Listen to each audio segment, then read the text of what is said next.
Hello and welcome back. Sorry for that little delay, but looks like we are back up and running, I think. So, Shannon, if you want to go ahead and give us a proper introduction. Hi, it's Shannon and Salem from Chip Theory Games, and we're here to give you a first look at Burncycle. This is a cooperative 1 to 4 player infiltration game, and we're going to be playing our way through a 2-floor mission. We're playing this group of bots, and our job is to infiltrate this corporation according to a mission card. And Salem's gonna read us the mission card and tell us what we're doing. Yeah. So, a quick context before I read this.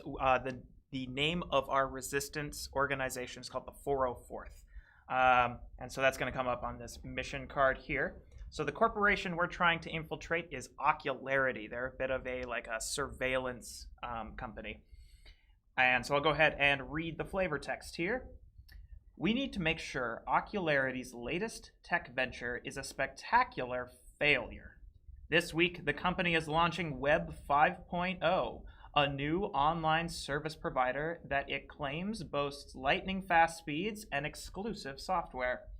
What most of the public does not know, however, is that Ocularity will be able to tap into the computing power of any device using Web 5.0, further extending the corporation's surveillance arm and creating a giant, decentralized processor to deduce potential locations of and targets for 404th activity.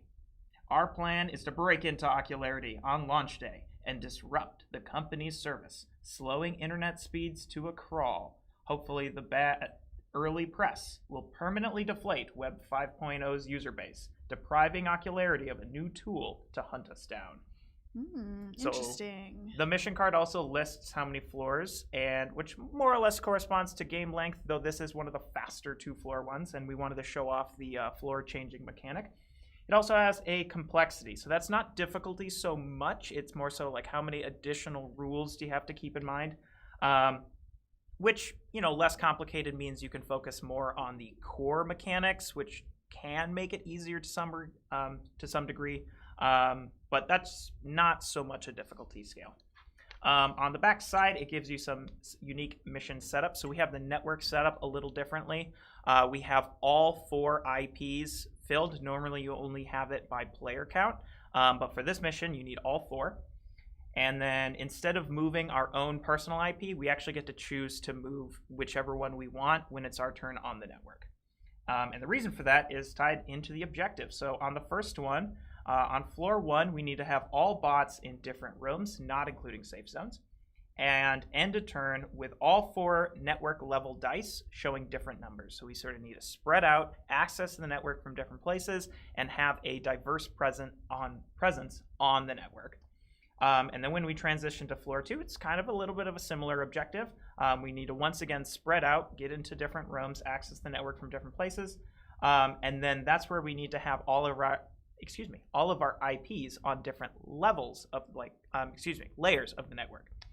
So once again, we need to have a diversified presence on the network. And the hope there is that by sort of really overloading their network, it's going to be slowing down that launch of Web 5.0. Once we've done that, then we can all try to get to safe zones once we've completely cleared the network of pings and get on out of there. Awesome. So we've already done all of the setup for the game.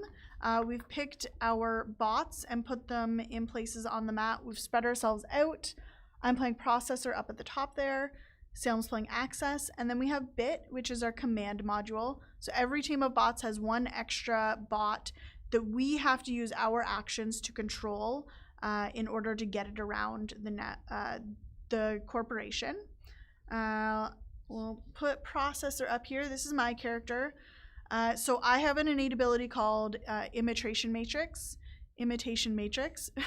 which means that I can optimize an action each turn if it wouldn't be optimized. I've also unlocked, with my first power spend, the alteration matrix. Can you read that one, Salem? Yes, so alteration matrix. After using imitation matrix, processor may alter the burn cycle, replacing the chip he took his action on with an action chip from the supply that matches the action he took. Awesome. So I'm looking to do a lot of Burncycle manipulation, and you'll see how that works as we go. Yeah, and a quick guide sort of as to the character I'm playing. So I'm playing Access, who has her innate ability multi-use command. So after I take a terminal action, if Access doesn't select the terminal's bottom option, she may gain its benefit at no cost. So when I take a terminal action, there's going to be 3 choices. If I just choose one of those top 2, I'm going to get that bottom one for free. That means even if I don't have any dice to spend to try and go for one of those first 2, I'm still going to get that bottom one for free. So taking terminal actions with Access is huge.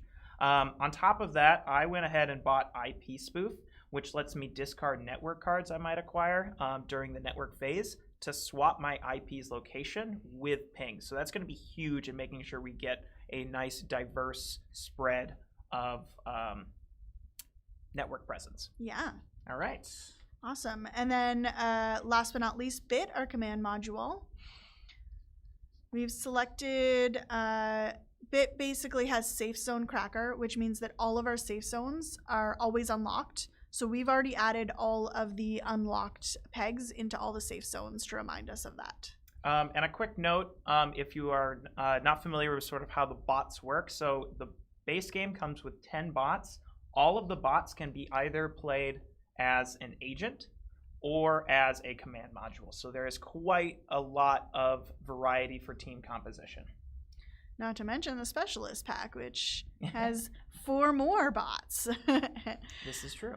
All right. And we've already, like I said, done our first power spend, unlocked some abilities. We've also given ourselves a 3rd Burncycle slot. Each of our bots spent 1 power for that. So we are ready to go, and Salem Access is the first player, so you can go ahead. Sounds good. One thing also I have to keep in mind, both of us, is at the start of the game, we were given these imperative cards. These cards kind of give some kind of limitation to what your bot can do. I should say agent, because the command module doesn't get one of these, so it's just agents. So for instance, this one here, it says the next time my agent takes an optimized tech action, I do not get that optimized benefit. So it does provide a little bit of a limitation on what I can do, but if I complete it, I gain the power associated to it. One nice thing about imperatives, though, is if you ever get one of these that absolutely hinders what you plan on doing, you can always choose to either discard it or ignore it. However, doing so will cost you 1 power. Mm-hmm. So sometimes you might be like, that's worth the power to get rid of. But most of the time, they're pretty manageable, and it's a nice source of power generation. Okay, so I'm going to go ahead and start my turn, sort of as like this little, there is this little player reference card that you get, and they're double-sided. So there's one side that tells you the breakdown of how a turn plays out, and then this one here shows what you can do on your turn. So first step of my turn is to route power. However, we already did that from setup, so usually for the first round, this step doesn't actually come into play, but in case you forgot anything, you can always do it. Now I'm going to generate my dice pool. So this is where your bot's power level also comes into play. So power serves like 3 different functions. It's a currency that you can use to upgrade your bot. It is also your health. So if it ever reaches 0, your bot will get shut down. Other bots can revive you by using the repair function. However, if the command module ever gets shut down, because that's the one that actually holds the burn cycle, that burn cycle gets shut down, we lose because we can no longer take any more actions. Game over. And then the last thing is it also generates how many basic action dice you get during your dice pool phase. So I am at 7 power, so I'm going to get 7 basic action dice. And then over the course of the game, you can also upgrade your bot further to get advanced and elite dice, which are better dice with higher numbers on them. You would also generate those as well. Another nice thing too is those aren't connected to your base power. So even if you take like a big hit from getting hit by a guard or so, you don't have to worry about losing those dice. All right, so now I'm going to go ahead and take my first action. So the Burncycle bead is on the first chip there. Right now the Burncycle is just filled with general action chips and a captain action chip. None of those can optimize actions. So as the Burncycle starts to degrade, we'll be swapping in our optimized chips with it to help us take more effective actions. Okay, so first things first, well, I'm right next to a door, so I want to get in there. I'm going to take a keypad action. Sounds smart. So I take a keypad action, I draw the top card from the keypad deck, and it tells me what I need to satisfy in order to unlock the door. So we're on floor 1. Kind of got a nice card here. It actually doesn't have any requirements, so it's actually kind of a free unlock. Free but pass. if it did have some, that might be chips I either need to discard from my personal or the team reserve. Sometimes it's like a ping gets added. Sometimes it's an alarm, in which case like your bot becomes detected. It could be a number of different things. Alternatively, you can also spend action points, like so you can try and grab some dice and determine how many you think you might need to get the required action points, and try and brute force the lock. However, sometimes it might say jam there. The thing is jammed, so you can't quite break it down. So you have to bypass the lock. Okay, so it's free. So actually, get to go ahead and unlock that. Door peg there. So now we know that door is unlocked. And whenever you successfully unlock a door through a keypad action, you can take a free move action to move inside. So this is not a separate action. I just get to do this for free. So I'm going to go ahead and get in there. Now, this room has a surveillance bead on it. So these are put on during setup for any room that has this little icon that tells you to roll a surveillance die. Essentially, the first time you go into a room, or if you surveil a room through other means, you're going to roll the surveillance die. So I'm going to go ahead and roll this, see what I get. All right, so this one is imperative. So if I didn't already have an imperative, I would draw a new one. However, I already have one from the start of the game, so I will not draw a new one. So, all right, not too bad. Could have been worse. One of the sides is like lock the door, so then the door I just came in through would lock behind me. Sometimes guards can spawn in rooms if the room has a guard post. Okay, so now I progress the Burncycle tracker to the next chip, and this hits the captain action chip. So that's going to come down to what captain we're playing against. So there's the corporation, but then you also select a security captain, and the captain determines what the security detail will look like. You might also have to go up against the captain on later floors, or depending on the mission. And then it will also have a Burncycle action effect. So Stamp here, her effect is return the highest level action die in your dice pool to the supply. So I only have basic action dice, so I just grab one of those and return that to the supply. So not too bad.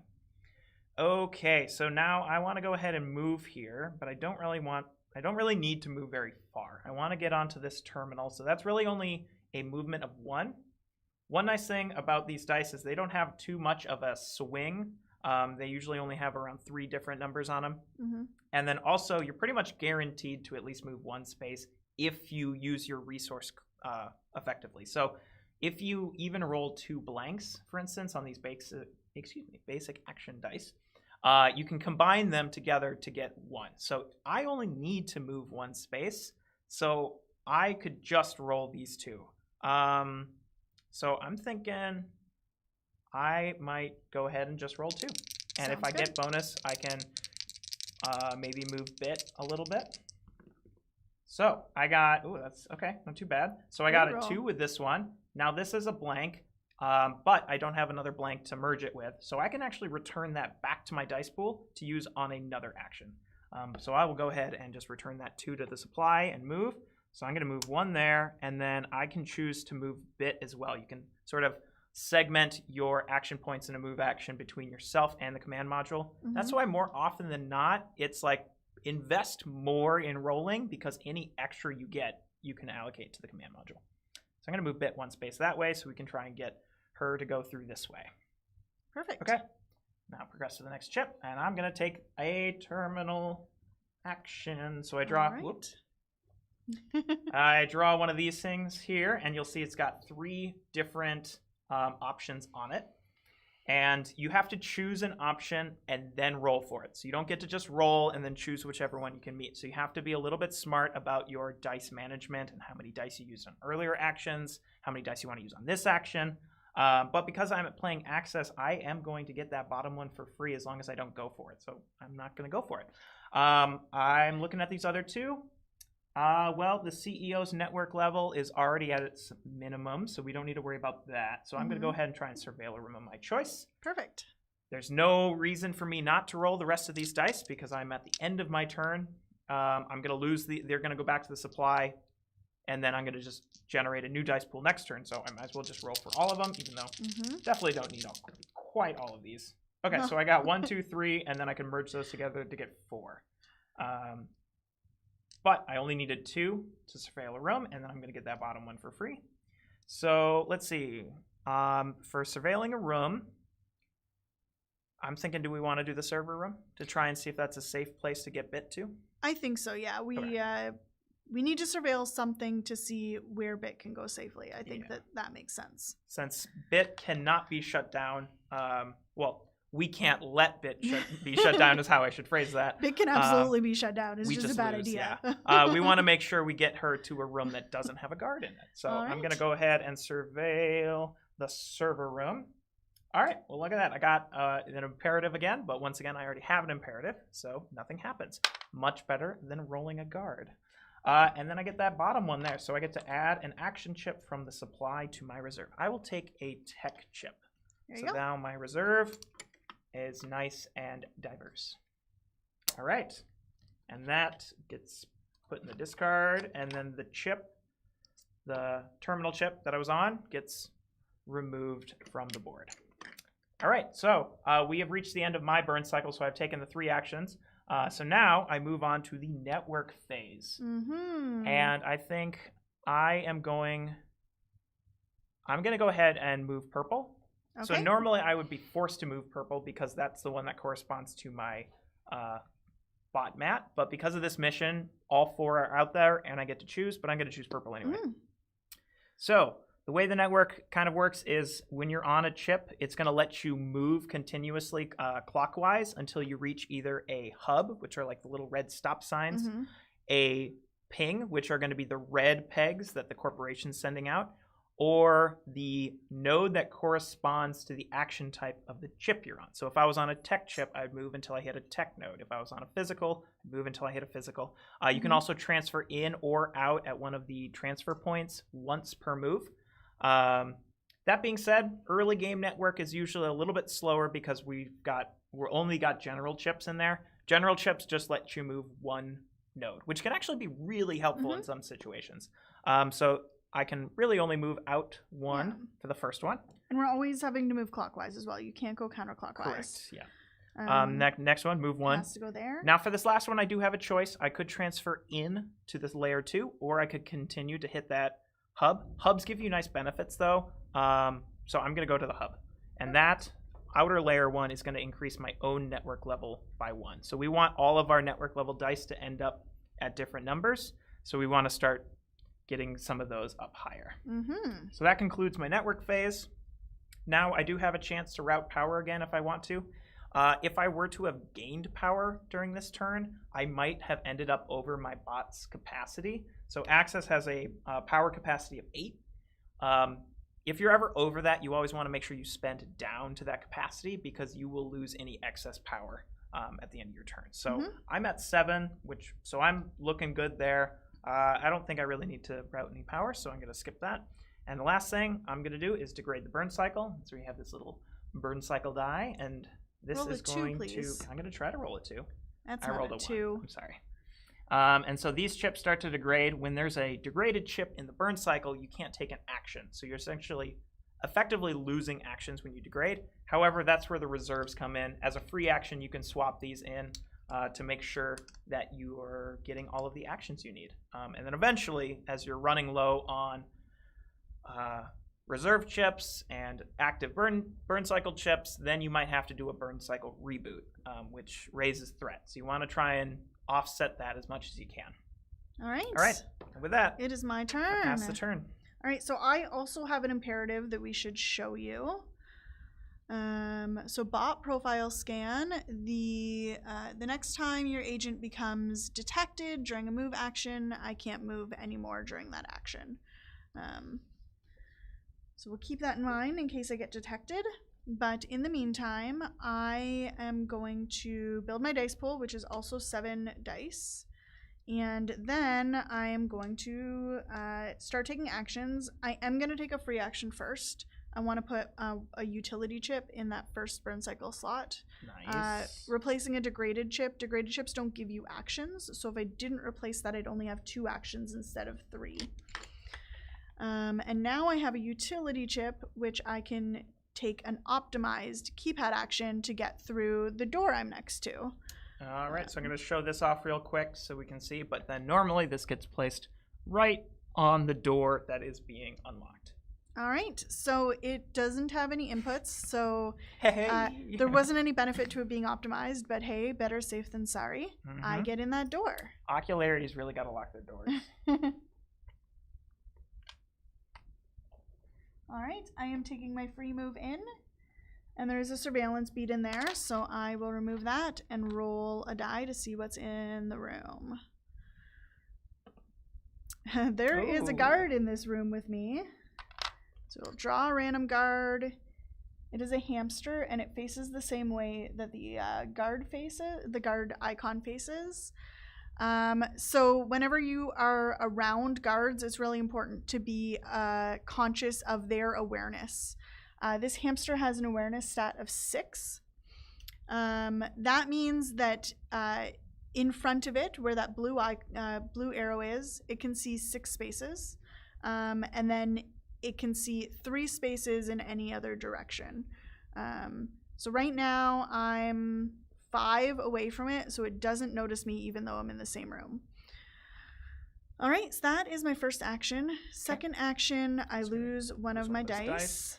And then I'm going to, I think I want to move down to that terminal. The nice thing about this terminal is it's actually on a hiding spot. So I can move down to that without being spotted by this hamster. So let's do, I need to move at least 2. I want to be safe, so I'm going to roll 3 dice.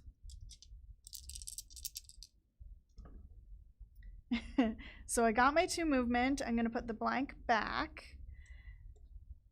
1, 2, and I do that without being detected. And then for my third action, I am going to take a terminal action. Because of my imitation matrix, I'm going to take this optimized, even though it's not a tech card. Or a tech chip. A tech chip. All right, so I'll let you show off that card. I have 3 options. I can only choose one of them. You can choose 2 because it's optimized. You're right. I optimized it. I get to choose 2, although I only have 4 dice. So one of them is drawing a mod. Mods are like really good equipment that give you permanent abilities. My second option is what? To increase all agents' network levels by 2. Okay, that could be good. Although all of them going up by the same amount doesn't really help us towards our objective. We could have 3, 4, 5, and 6 as the different numbers. Yep. But. And then the last one is to reduce threat by 1. Our threat's at 0. So I'm gonna go with I'm gonna choose the first 2. I'm gonna roll all 4 of my dice and see what I get.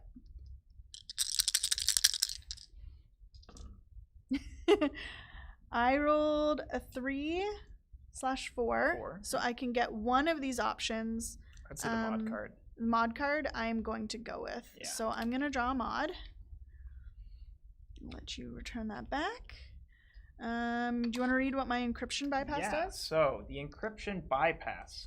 When your agent takes a keypad action, you may treat one of the keypad's action inputs, physical, utility, and tech. So it has to be one of those 3. It can't be like one of the add a ping or an alarm. It has to be one of the action inputs as a different action input of your choice. Perfect.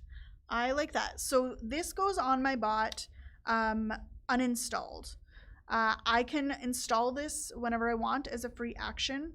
Alternatively, if I don't install it, I can use a free action to trade it to another bot, or I can discard it to get the power on it, which would be 1 power.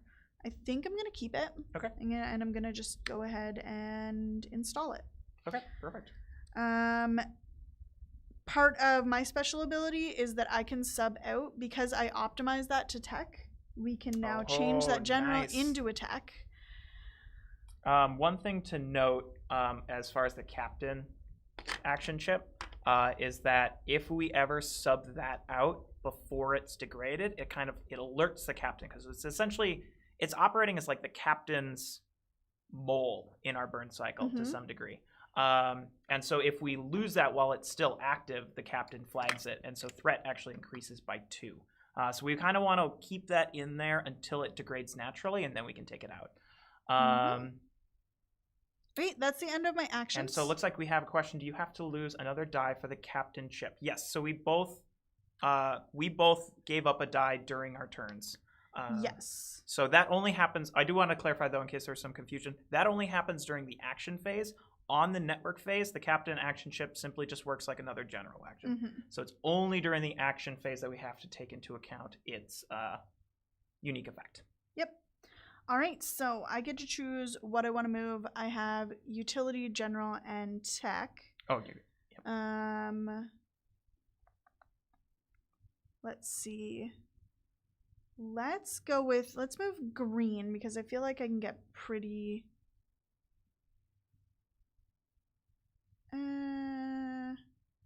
Well, there's not a great option. I'm just gonna move green. Okay. So utility moves me to here. And then the general moves me here, which increases this by 1. And then tech takes me. Could either go in or keep going. I'm gonna stay on the outside. I feel like hitting. Yeah, try and. Hitting a lot of the outer hubs is probably important right now, and we don't have any pings yet to worry about. Yep, and we can actually keep the one that we want to stay at 1. We can just leave it in its access port. That's true. Now. That's true. Okay, so next step of my turn would be routing power. I'm not going to do that, and then I have to degrade the Burncycle. And hoping for a 2, because we always want to get that captain action chip degraded. 3. I rolled a 3 instead. All right. Okay, so I have the last player token, which is just a reminder that after my turn, the corporation takes its turn. So if you want to show the way that goes is first we activate security, and then pings on the network activate, and then we have to advance threat. Yep. So let's do security units first. All right, so the first step there is for any that would be pursuing. That's effectively any bots that are directly being spotted by a guard. So there's like guards that are like, hey, I see you, Access, I'm coming for you. So it's essentially any detected bots, which means their awareness chip is on top of them, in the awareness range of a guard. None of us are detected yet, and none of us are in pursuit or are being pursued, so we don't have to worry about that. So then it would go to investigate. And that's where any chips, any awareness chips, I suppose I should show one of those off. That's sort of what the awareness chip looks like. And that's where any awareness chips that haven't been pursued, either because they are not actually attached to the bot, they're just sort of there in the corporation, or if there's a detected bot that's outside the awareness range of a guard, that's when security would go and try and investigate. That's essentially like their sort of security network got a notice like, hey, we've received word that Access was spotted at this quadrant. Somebody go check it out. And then the closest guard would go and investigate it. But none of us have gotten our awareness chips on the board, so we're good there. And the last one is patrol. So this will only be guards in hallways or the captain, which the captain's not in play. So any guards in rooms do not patrol. Then you can actually use that to your advantage. If you lure guards into rooms, they'll stop patrolling. So it can be kind of an effective strategy to clear up those hallways. All right, so now we just sort of choose which ones we want to resolve first. All right, well, let's start here. Hamsters are super easy. The icon here tells you what their patrol is. This one's just a pace. So the hamster is just going to move its movement set of 2 in a straight line until it hits something. All right, and then normally, especially when you're going through the different steps, you flip any security units that have activated because they only ever activate once. Same with awareness chips. Awareness chips ever only get pursued or investigated once. All right, now we're at the task drone. Task drone has the perimeter patrol. So that basically means what you want to do with a perimeter guard is imagine that there is an arrow that traces all the way around the perimeter of this going counterclockwise. And it's going to just follow those arrows essentially. So it has a movement of 3. So it's going to go 1, and then it's going to keep going counterclockwise around the edge. So 1, 2, 3. And they're always going to end their movement facing the direction they'd be moving next. Right. And then we have another one that's pacing. Yep. And so 1 perimeter, yeah. 1, 2, 3, 4. And I do also just want to mention this one here has a key card under it that is determined by, or I should say a key, that is determined by the captain's security details, some of these. So if we ever take a strike action and either stun it or shut it down.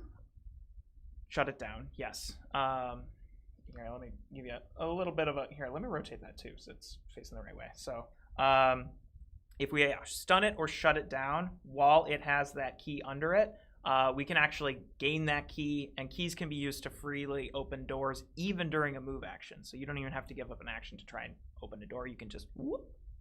All right. Perfecto. So that one moves 1, 2, 3, and then rotates to go this way, 4.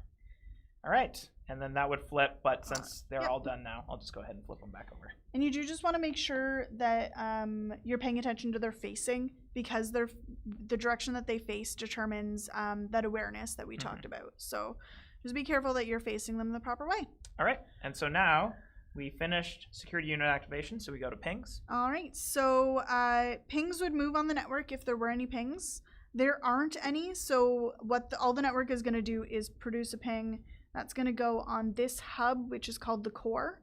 And it's not going to move because it just came out. And then we check and see how many pings are on hubs right now.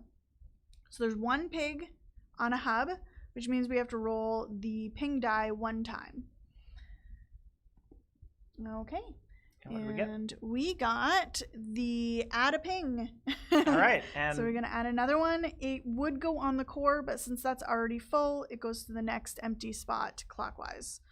Okay. And then the last part is now advanced threat. So threat will always advance by player count. Great. So 1, 2. Hey. And so there's 2 different things on the threat card. There are events and there are escalations. We've just hit an event. The orange ones happen 1 time and then we don't have to worry about them again. And the second bead here is just marking the ones we've already passed, that if we decrease threat, we know we don't have to do it again. So the CEO adds 2 pings to the core, then activate all pings. Oh boy. So we're going to add those, and then they would activate and move, but they can't move because they're all blocking each other. And then we have to roll the ping die 1 more time because they're on 1 hub still. No, because it's only when they reach a hub. But because now none of them have reached a hub, they all transfer outward. No, there's 1 on a hub, so we roll the die. Oh, even if it doesn't move? Yep. Oh. Okay. So add a ping we can ignore, and we did get a transfer, so any of the ones that are on a transfer will transfer out. All right. Okay. That's not worrisome at all. Not at all. Okay. That is the end of the corporation's turn, so it is back to Access's turn. Okay. Perfect. All right. Well, let's see here. I want to get Bit to this door so we can open it up. Do I want to route any of my power? I don't think so. So I will take 7 dice, please. So I'm probably going to have to give one of those up here soon. All right, so I'm going to go ahead and move. In fact, actually, I'm wondering if I might just want to go ahead and roll all my dice for movement. And then I'm not necessarily thinking I need it all, but then I can pick up this cash and then get prepped to go to that door. So I'm going to actually go ahead and do that. And then I'm already going to lose the die from Stamp's ability. So this will avoid that. Okay, so wow. Yeah, that's more than I needed, but all right. 2, 4, 5, 6, 7, 8. That goes back. So 8, well, 1, 2, 3, 4, and I'll grab an equipment card in a sec here, but 4, 5, 6. So this gets discarded, and I get to draw an equipment card. So I'll sort of place that there. Oh, hey, look at that. In which case, I could keep moving, because I get that. So I had 2 left, right? Because it was 1, 2, 3, 4, 5, 6, and I had 8 there. So I get this, and this essentially, it's the key that I mentioned earlier, but I got it from an equipment card, so this gets discarded. And then I get that, and I'm actually going to go ahead and just use that right away to move out into the hallway. I'm going to just stay there, though, because I don't want that walker to spot me. So then that gets discarded. All right, perfect. That was nice. So that was that first action. Now, I did have that 1 die I got back, but I'm going to lose that because of Stamp's effect. And now I'm going to take a keypad action with the command module. So the command module effectively becomes like an extension of what you can do. So any... Yeah? Nope. Okay. Go ahead. Yep. So I can allocate my action here to have the command module take it. Important clarification with me using the term extension of yourself to some degree. If you have your own agent-specific abilities, those don't apply to the command module. So they are separate bots. It's just your actions can be attributed to either as a player, not as an agent.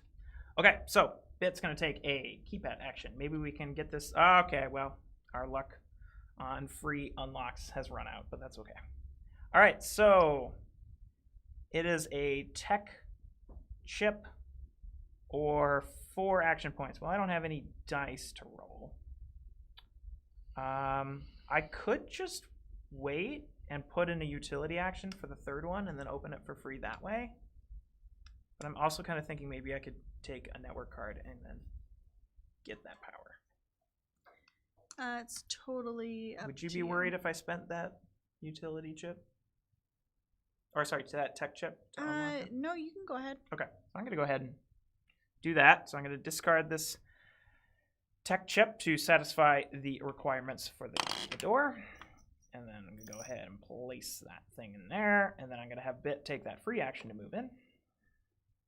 The walker does not spot you because it was the free move through the door. So the walker actually doesn't spot me because, so here, let me rotate that so it's got the awareness range of 2, but that's only in the direction it's facing. Any other direction is its peripheral awareness, which is actually its awareness. I'm looking at the wrong spot, aren't I? The awareness range divided by half. So it has an awareness range of 2, and that's only in the direction it's facing, which is like the way the little arrow is pointing. And then so in every other direction, it can only see 1 space. So it has got these blinders on for sure. So because I'm technically 2 spots away, it's not going to spot me. Yeah, the walker guards aren't super observant. They just cover a lot of ground. They cover a lot of ground, and they have a really nasty ability, Drain, which if you ever end up, if you're ever adjacent to one, you have to immediately discard one of your reserve chips. So they can absolutely wreck your reserve if you aren't careful. Okay, so Bit went ahead and moved through there. Now, as a free action, before we move that bead to the last one, I'm going to swap it with my tech chip. So that can get discarded. Okay, awesome. And now, for that action, I'm going to draw a network card, which is a tech action. So normally this would optimize it, but I have my imperative that says I do not gain that optimized benefit, but I'm going to get a power for doing that. So I'm going to draw a network card. And this is sort of what a network card looks like. So if I ever get a ping to, or say, excuse me, an IP to a level 2 utility node, if I ever end my movement on that spot, I can cash this in. These are discarded at the end of the turn. So that's why sort of like getting those optimized tech actions, which lets you draw quite a few of them, can be really good because they give you a bonus action when you do it. And then it gives you more to work with when it's on the network. So if, for instance, this one is roll an advanced action die from the supply, gain power equal to the rolled result. That's pretty good. Let's see if I can. I might be able to get there, actually. Okay, so then I also completed my imperative because I took an optimized tech action, but I didn't gain the benefit of the optimization. And that's going to get me 1 power. Awesome. So 1 power there. And now it's time for the network. And I think... well, I want to satisfy this one, and I can see myself doing that with purple, so I'm going to move purple again. Okay, so if you could move me, so I'm going to go there and then transfer in, and then keep going to there. So now I ended up on a level 2 utility, so I'm going to go ahead and cash this in, and I'll take an advanced die to roll to see how much power I get. 2 power. Nice, I am at max power. Okay, I'm going to have to spend some stuff. All right, so the next one then, Captain Chip, single move. And then last one, we're going to hit that hub and reduce threat by 1. Okay.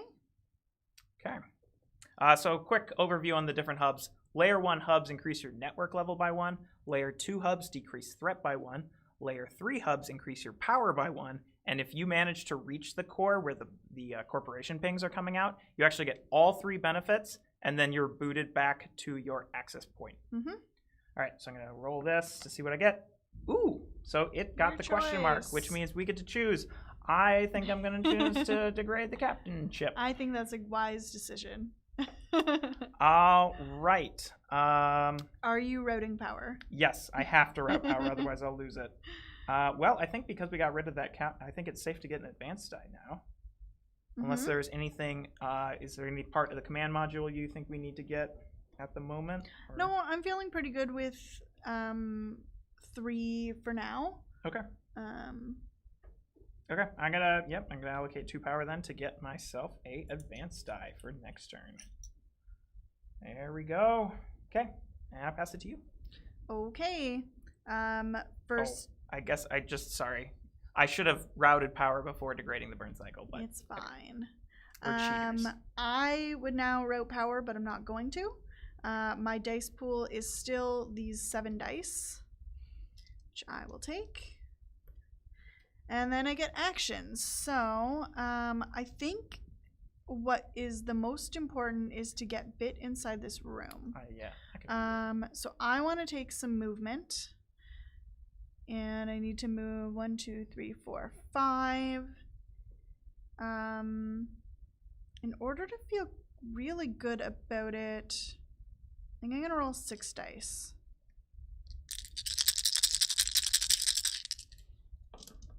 Okay, 2, 4, 6. I get the blank back. So it's going to move 1, 2, 3, 4, 5. I'm going to move processor. I'm going to use that extra 1 to move processor.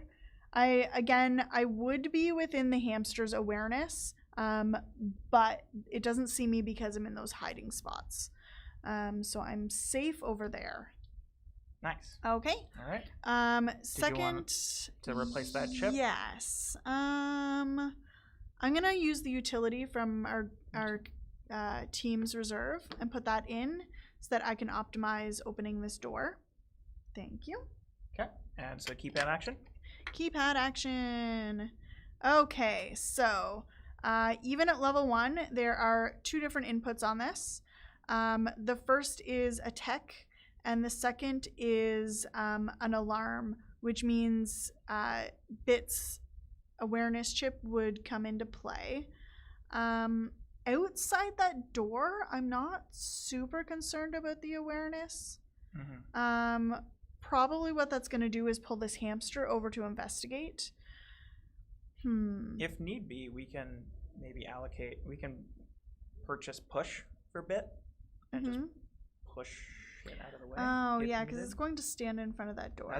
Yeah. You know what I think I would rather buy. So the optimization lets me bypass one of these. I'm going to bypass the alarm. I'm going to spend my tech for the tech input.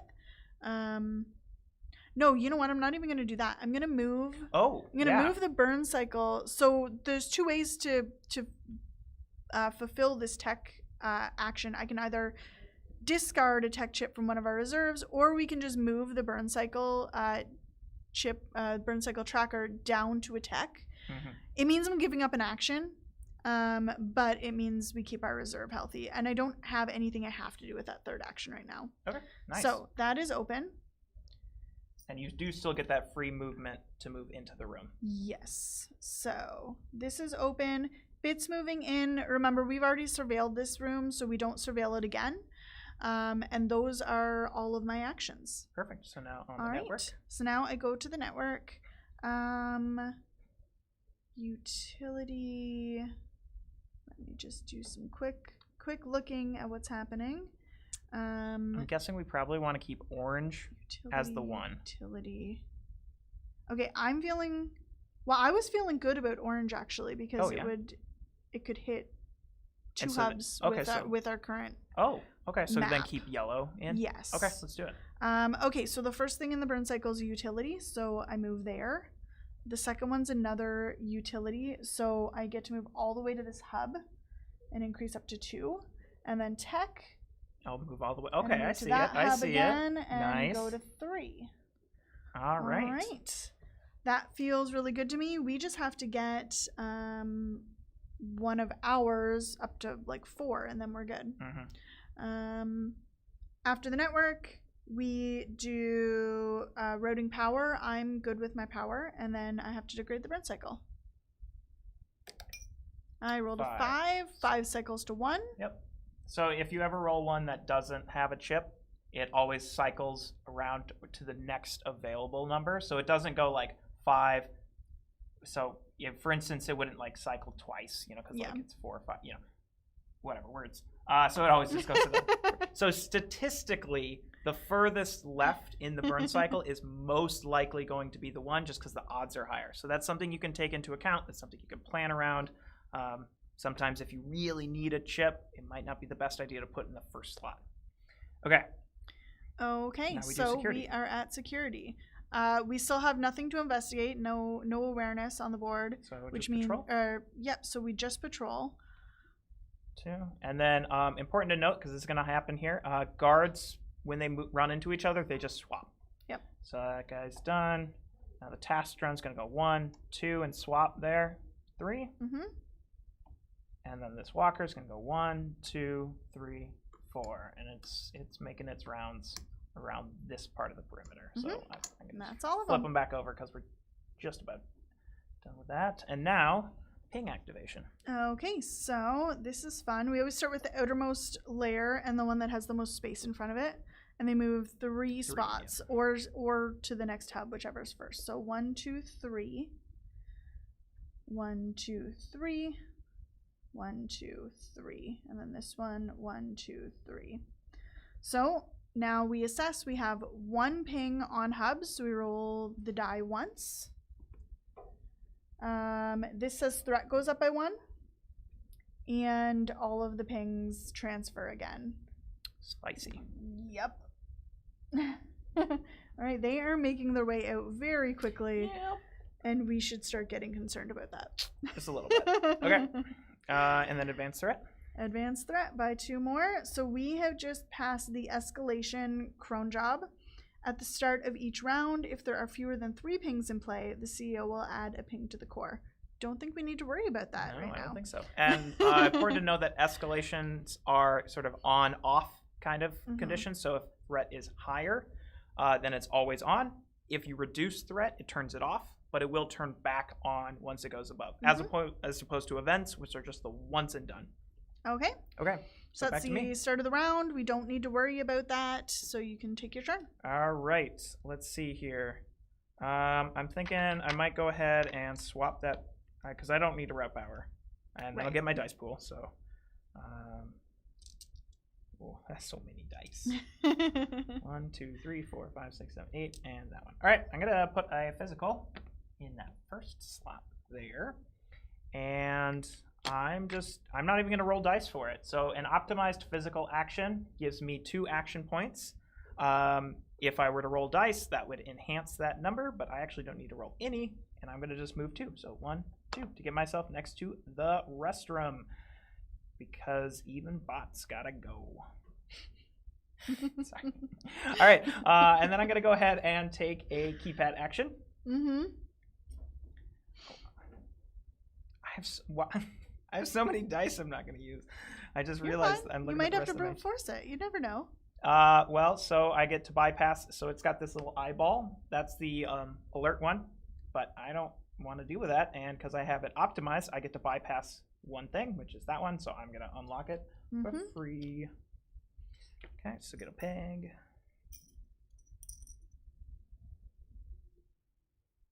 All right.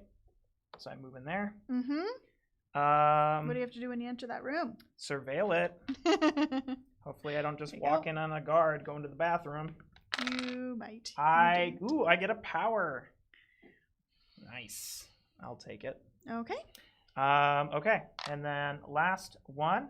Now I don't have my imperative, so I can make this optimized. I'm going to go ahead and take an optimized tech action, which is going to be drawing a network card.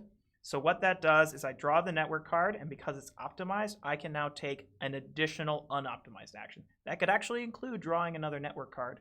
But I want to get on that terminal.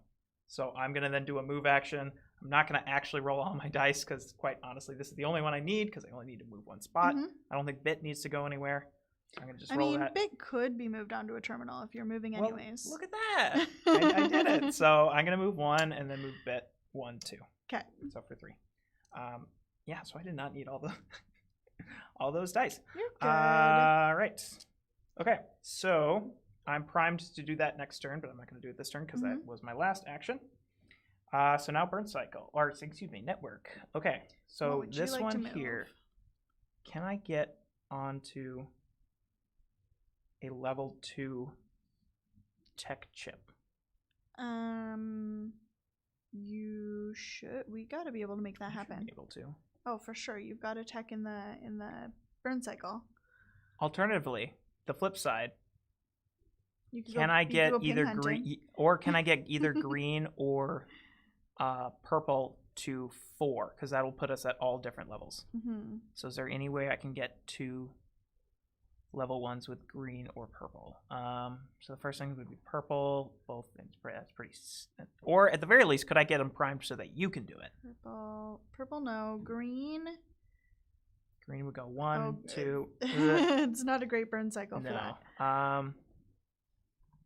Oh wow, yeah, it's not a great Burncycle for either of them, are they? They're in a bad spot. Well, we can get, if you get orange up to 4. Oh, we could get orange. We can do one of the other. I should be able to get ones up to 3. Oh, I can definitely get orange up to 4. So do that. Okay, all right. So I'm gonna do that then. I'm not gonna worry about this one. Hopefully that doesn't. You also do have your IP spoof. If swapping things could be useful. I don't know if it's useful at this moment. Okay. So yeah, but good call. All right, so I'm gonna move orange. So first one's to purple. I could transfer into there, but I want to go this way. And then utility, and then tech, which I'm just going to go and hit that node to get orange up to 4. I did not get to use this, so it does go. It does get discarded. There we go. All right. Let's see here. Now I could route power. Yes, I do want to route power. I'm thinking. I'm thinking of a Burncycle slot. That's what I was because that will give us a general action chip to then move more on the network. So I'm going to do that. Like we're not needing the actual actions, but the network is huge. What's the cost? 3?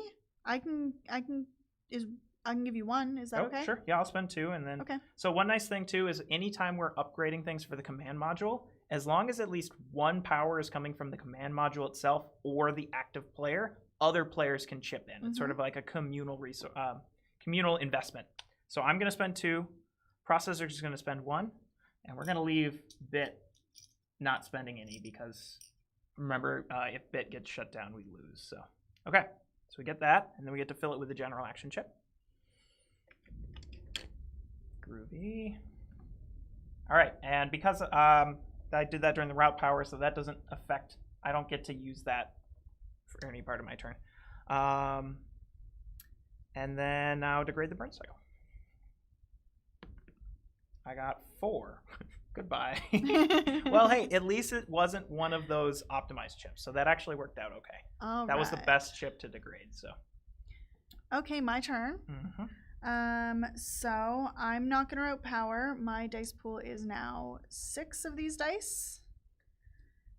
And in terms of actions, I think I'm just gonna let Bit run around and do some terminals because I don't really want to move out of that hiding spot. Yeah, I'm kind of thinking you're probably gonna just want to make a mad dash to that safe zone. Yeah, that's gonna be the plan. So Bit wants to access this terminal. Okay. So let's do that. Terminal card. All right, so I have 3 options. Move your IP to the next hub clockwise. Bit doesn't have an IP, so that's not really useful for Bit. Advance threat by 2 to discard 1 guard in play that's not currently adjacent to a bot. I'm not worried about any of the guards. So. Yeah, I could get rid of the one in my room, or surveil a room of your choice. Do we? None of those are really, honestly, I wouldn't be. None of those are really important.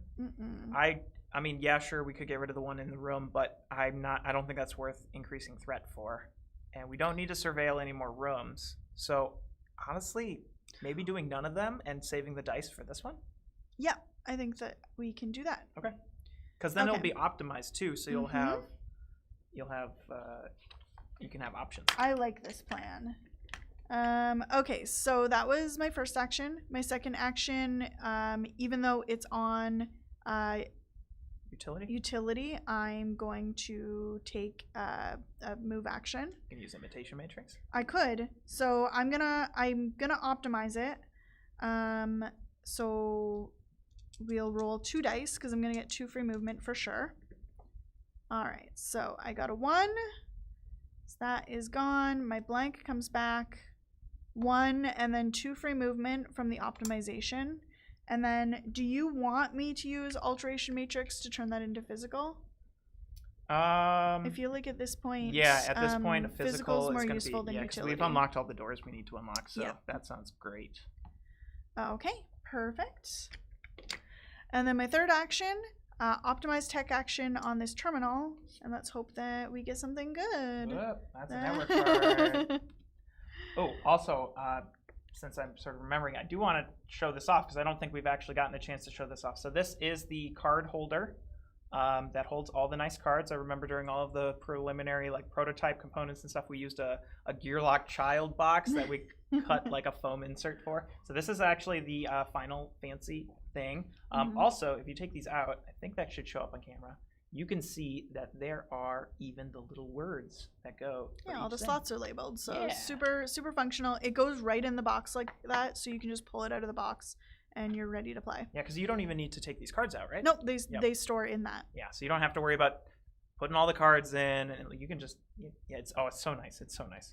All right, back to Bit's terminal action. So I can do up to 2 of these options. The first one is to decrease the CEO's network level by 1. It's already as low as it goes. The second one is to draw a mod card, and the third one is to gain 4 power. Ooh. We definitely want to go for the gain 4 power, and I'm gonna add in the draw mod card, even though there's probably really not much chance of me being able to get both of those. I might as well take 2 options, and then I can choose which one I succeed at. Yeah. Okay, 2, 3, 4, 5. Yes. So I got 5, which is enough for our command module to gain 4 power, which is awesome. So that just gives us a good buffer on our command module. Possibly we can spend that power to get another Burncycle slot. What's also nice too, so the command module's power bank capacity works a little differently than agents. Whereas agents, they start the game with 10 power and then just need to keep spending down to their capacity, otherwise they lose it. The command module starts the game at its power level and then has no maximum limit. That's effective because the command module never has its own actual turn, so there's never that spot where it all of a sudden needs to spend it or lose it. So we can actually we can keep that as a huge buffer if we just really want to make sure Bit can take a few hits over the game, or we can spend it on command module upgrades, things like that. All right, last action. It is degraded. I want to put this tech chip in there. Okay. And I want to take a network card action, and I'm going to get 2 network cards with it. Okay, so your second unoptimized action is then drawing another network card? Correct. Perfect. All right. I don't know if you want to show those and read them to me. Sorry, it's a little awkward because I can't actually read the cards from that spot. Level 2 physical. Destroy the closest wall to your agent. This does not cause your agent to be detected. Okay. Or level 1 utility. Draw a mod card. Okay. Well, I like mods. I think the biggest thing we probably want to see if we can't get yeah, we want to get one of those up to 4, and if I could do some ping hunting while I'm at it, that would be great. But that's risky because booting pings decreases our network level. Okay, so going to the network, we've got physical, tech, and we want to get green or purple. Physical. Gosh. I feel like green, if I do physical, tech, I can't do it. If I do physical,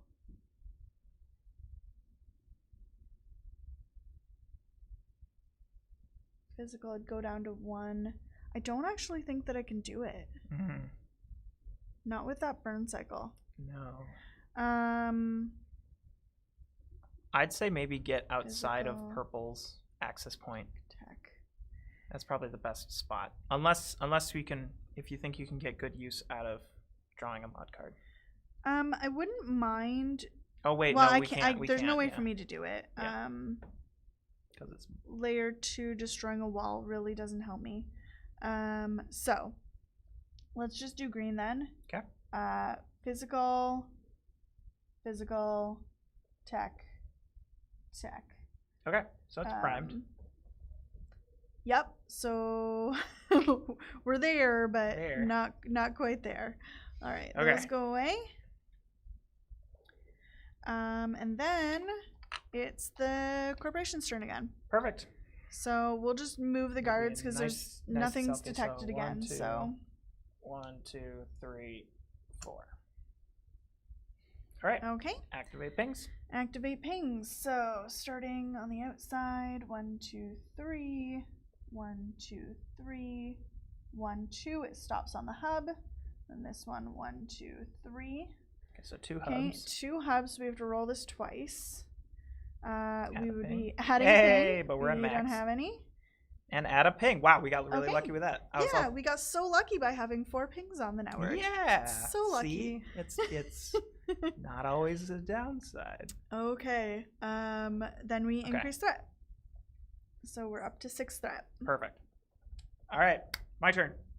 Indeed. Okay, so I'm probably going to want to access this terminal and then use that physical action to try and book it to both myself and the command module, book it to safe zones. Yeah, so I will get... Can I make a suggestion? Sure. You could think about using your IP spoof to put another ping on this node and resolve it, and then we could just be done with. Because if you use your IP spoof to put a different ping there, then they get to resolve the node, the hub. She gets to resolve the node she lands on. But I have You to see what I'm swap with... saying? Yeah, but I have to swap with a ping. Access Oh, may you have to discard a swap with network a card to ping. swap her IP's position with the Oh, position of I'm any sorry. ping. And I definitely don't want to put a ping there because it'll boot orange out. Yeah, okay, that doesn't work. Yeah. Just erase what I said on this live stream, please. Yeah. Okay, go So ahead. I'm going to book it, and then during my network phase, we'll get green up to 3, and then you can book it, and then we'll be good. We'll be good for the floor. Super. All right. Okay, so let's see here. I get 7 of these. 1, 2, 3, 4, 5, 6, 7, and a yellow advanced one. Mm-hmm. All right, so first thing, I'm going to go ahead and take a terminal action, and I'm probably not actually going to roll. Probably just going to take the bottom one. Mm-hmm. No, I don't want that. So this is actually a really good bottom option, except for where we are currently. Well, oh, wait. Actually, Why don't you tell us what the option is Yes, so that I can get okay. excited with you? Net neutrality. Move all pings on the network to a node of your choice on layer 4. Okay. If any layer 4 nodes are occupied by an IP, resolve a boot as normal. Okay. So, actually, that's good. that Pulling is them back good. in That is is, and great. actually, now Yeah. I want to walk it back. My original plan was terrible because I was going to be in a safe zone. Yeah. When we were all different levels, and that's not allowed. So this actually saved us. Thank you, access and network cards or terminal cards. Okay, so I'm not going to roll anything because I want to save everything for my move, and I'm going to get that bottom one for free. Okay. So we're going to move all pings to a layer of our choice. Wait, it's layer 4 to nodes of our choice, right? Oh wait, hold on. Oh my gosh, I can't. Yes. No, this still works. This still works. They do that. They do We're that. just pulling them back in. Okay. Now, quick question. Mm-hmm. Banning something from the network. Yes. Does it have to move on? So if I were to swap green Yes. with... I'm not going to swap green. I'm going to swap purple. Okay. So I'm going to do that. Don't get us banned from the network. We literally need the network for Yep. this objective. Okay. All right. So I'm going to do that. Then I am going So that was that action. I'm actually not. I'm gonna forgo that because I need to draw a network card because I need to spoof. So I did that terminal. So that's gone. So I'm gonna then take to draw a network card. I don't actually care what this network card does because I'm just using it to IP spoof. So as a free action, I can discard a network card to swap. It's normally swap my ping, but because of this, there isn't really a my ping. They're our pings or our IPs. So I'm going to swap purple with red there. And then I am going to put it on the actual. Oh, I'm sorry. Thought I did. So now, because I reached the core, I get all 3 benefits, which is gain a power, gain a level with that thing, and then reduce threat by 1. And then I get booted back to the access point. And so that is why IP spoof is incredible. Now, if I'm not mistaken. Do we have to end the turn or is it immediate? End a turn. Okay, which so means I can't go anywhere. So I'm gonna. So I guess I'm drawing network cards because we have network to end cards the are turn. great. Yeah, network cards are good. I'm just gonna have to then do my movement dump next turn, which is fine. Okay. So then, I'll just get a bunch. Oh well, I could. All right. So I'm gonna get two network cards for this first one. Next one, I'm gonna take an optimized for 1 more network card, and then I'm gonna roll dice to just get everybody next to the doors. Okay. So roll everything. That's more than enough than what I need. So just 1, 2. Yeah, there we go. Perfect. Okay. Now, if I can get any of these, but obviously we don't want to change any of our network levels because we're exactly where we need to be. So stun a guard, draw 2 equipment, gain a key. Any of these super easy. So probably not these 2 because they require blue. So can I stun a guard? Is that even needed? I don't. Because we don't have any utility in the Burncycle, so I can't really get these ones. So it's just this one. So that's fine. Yeah, I don't know if there's really a need to stun a guard, is there? Not really. So just go for it. Just hit whatever hubs you can. Okay, perfect. Perhaps decreasing threat or something. All right, so I have purple. Which one do you want to move? Gosh. Probably orange.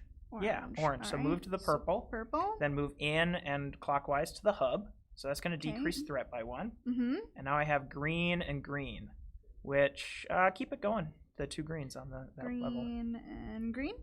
Oh, actually, no. Oh, move it in so it. Green. Yeah, so we can get power potentially. Perfect. Excellent. Plus, we know our next objective is to be on different layers, so starting to work towards that is great. Cool. Oh, I might have. Oh, I could have. No, because then I would have booted. That would have booted. You can't do it anyways, so. I was going to IP spoof. Okay. I was going to IP spoof with that, but no, I think this is better. This is better. Okay. Route power. Nah. Roll this. 4. Good. That means we keep those physicals. At least it's pretty much guaranteed that both of those, at least one of those physicals is going to be available on my turn again. All right. So now we completed the objective. We did. Which, oh, good. Okay. I was a sec. Okay. So you'll see here, it's got this little icon there. I don't know if it can quite see, but it has a little power symbol and then 2. So once we complete that objective, all agents get that power. So the command module does not, but we both get it. So we get 2. And because this was at the end of the turn, this is after my routing power phase, so I don't need to worry about spending that down just yet. And then now we have to get to safe zones, and that'll get us to the next floor. Okay, my turn. I'm going to, I'm not going to route power until the end of my turn. To get that extra action die? Exactly. So I have 8 basic action dice that I can roll for my dice pool, and physical, we really just need to book it. So I'm just going to roll all of this for movement. Just note that if you get spotted, but if you get into the safe zones, you will be safe. Yep. But the main thing is if you get spotted, they will activate before I get to move. Oh, actually, I need to be careful because my imperative, as soon as I get spotted, I have to stop moving. So I don't want to roll all of my movement dice. Yeah, maybe you just want to move. Just use the optimize to move 2, and then use all of it afterwards. Yes. For the second action. Yeah, that's what I'm gonna do. So I'm gonna use the physical to optimize. I'll move 1, and I get spotted, which means I have to stop moving. I'll use the second one to move bit. And then with the second, Bit gets spotted. And Bit gets spotted. But that's okay. That's fine. We're getting to the safe zone. It's fine. And then with my second action, which is physical, now I'm gonna roll all of my dice. Oh, you complete your imperative too, so you get power. Lots of power.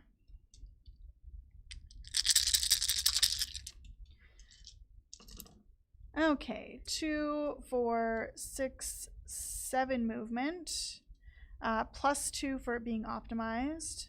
So 1, 2, 3, 4, 5. And a quick note, so awareness will sort of extend through a doorway if that guard's awareness would normally extend that far. They normally block it, but they sort of if they can see through into the room that you go into, they'll see you enter that room. The one exception to that is safe zones. Safe zones are always safe to enter, hence the name. So your awareness chip will always be left outside of the safe zone. So that was 5. I still have 4 left. So 1, 2, 3, 4. And then my third action, I'm going to use Imitation Matrix to optimize that as physical. Smart. So that I definitely have 2 movement. And I'm going to jump into that. Would you mind moving me? Sorry. Gotcha. So that's where we're at. I don't really need that last action. Okay, so just leave it degraded. I think I'll just leave it degraded, yeah. Perfect. Now we can start going ping hunting. Yep. You just need to get to a safe zone, essentially. Yeah, that's what I'm gonna. That's what my turn is gonna be. Okay, so network part of my turn, I want to.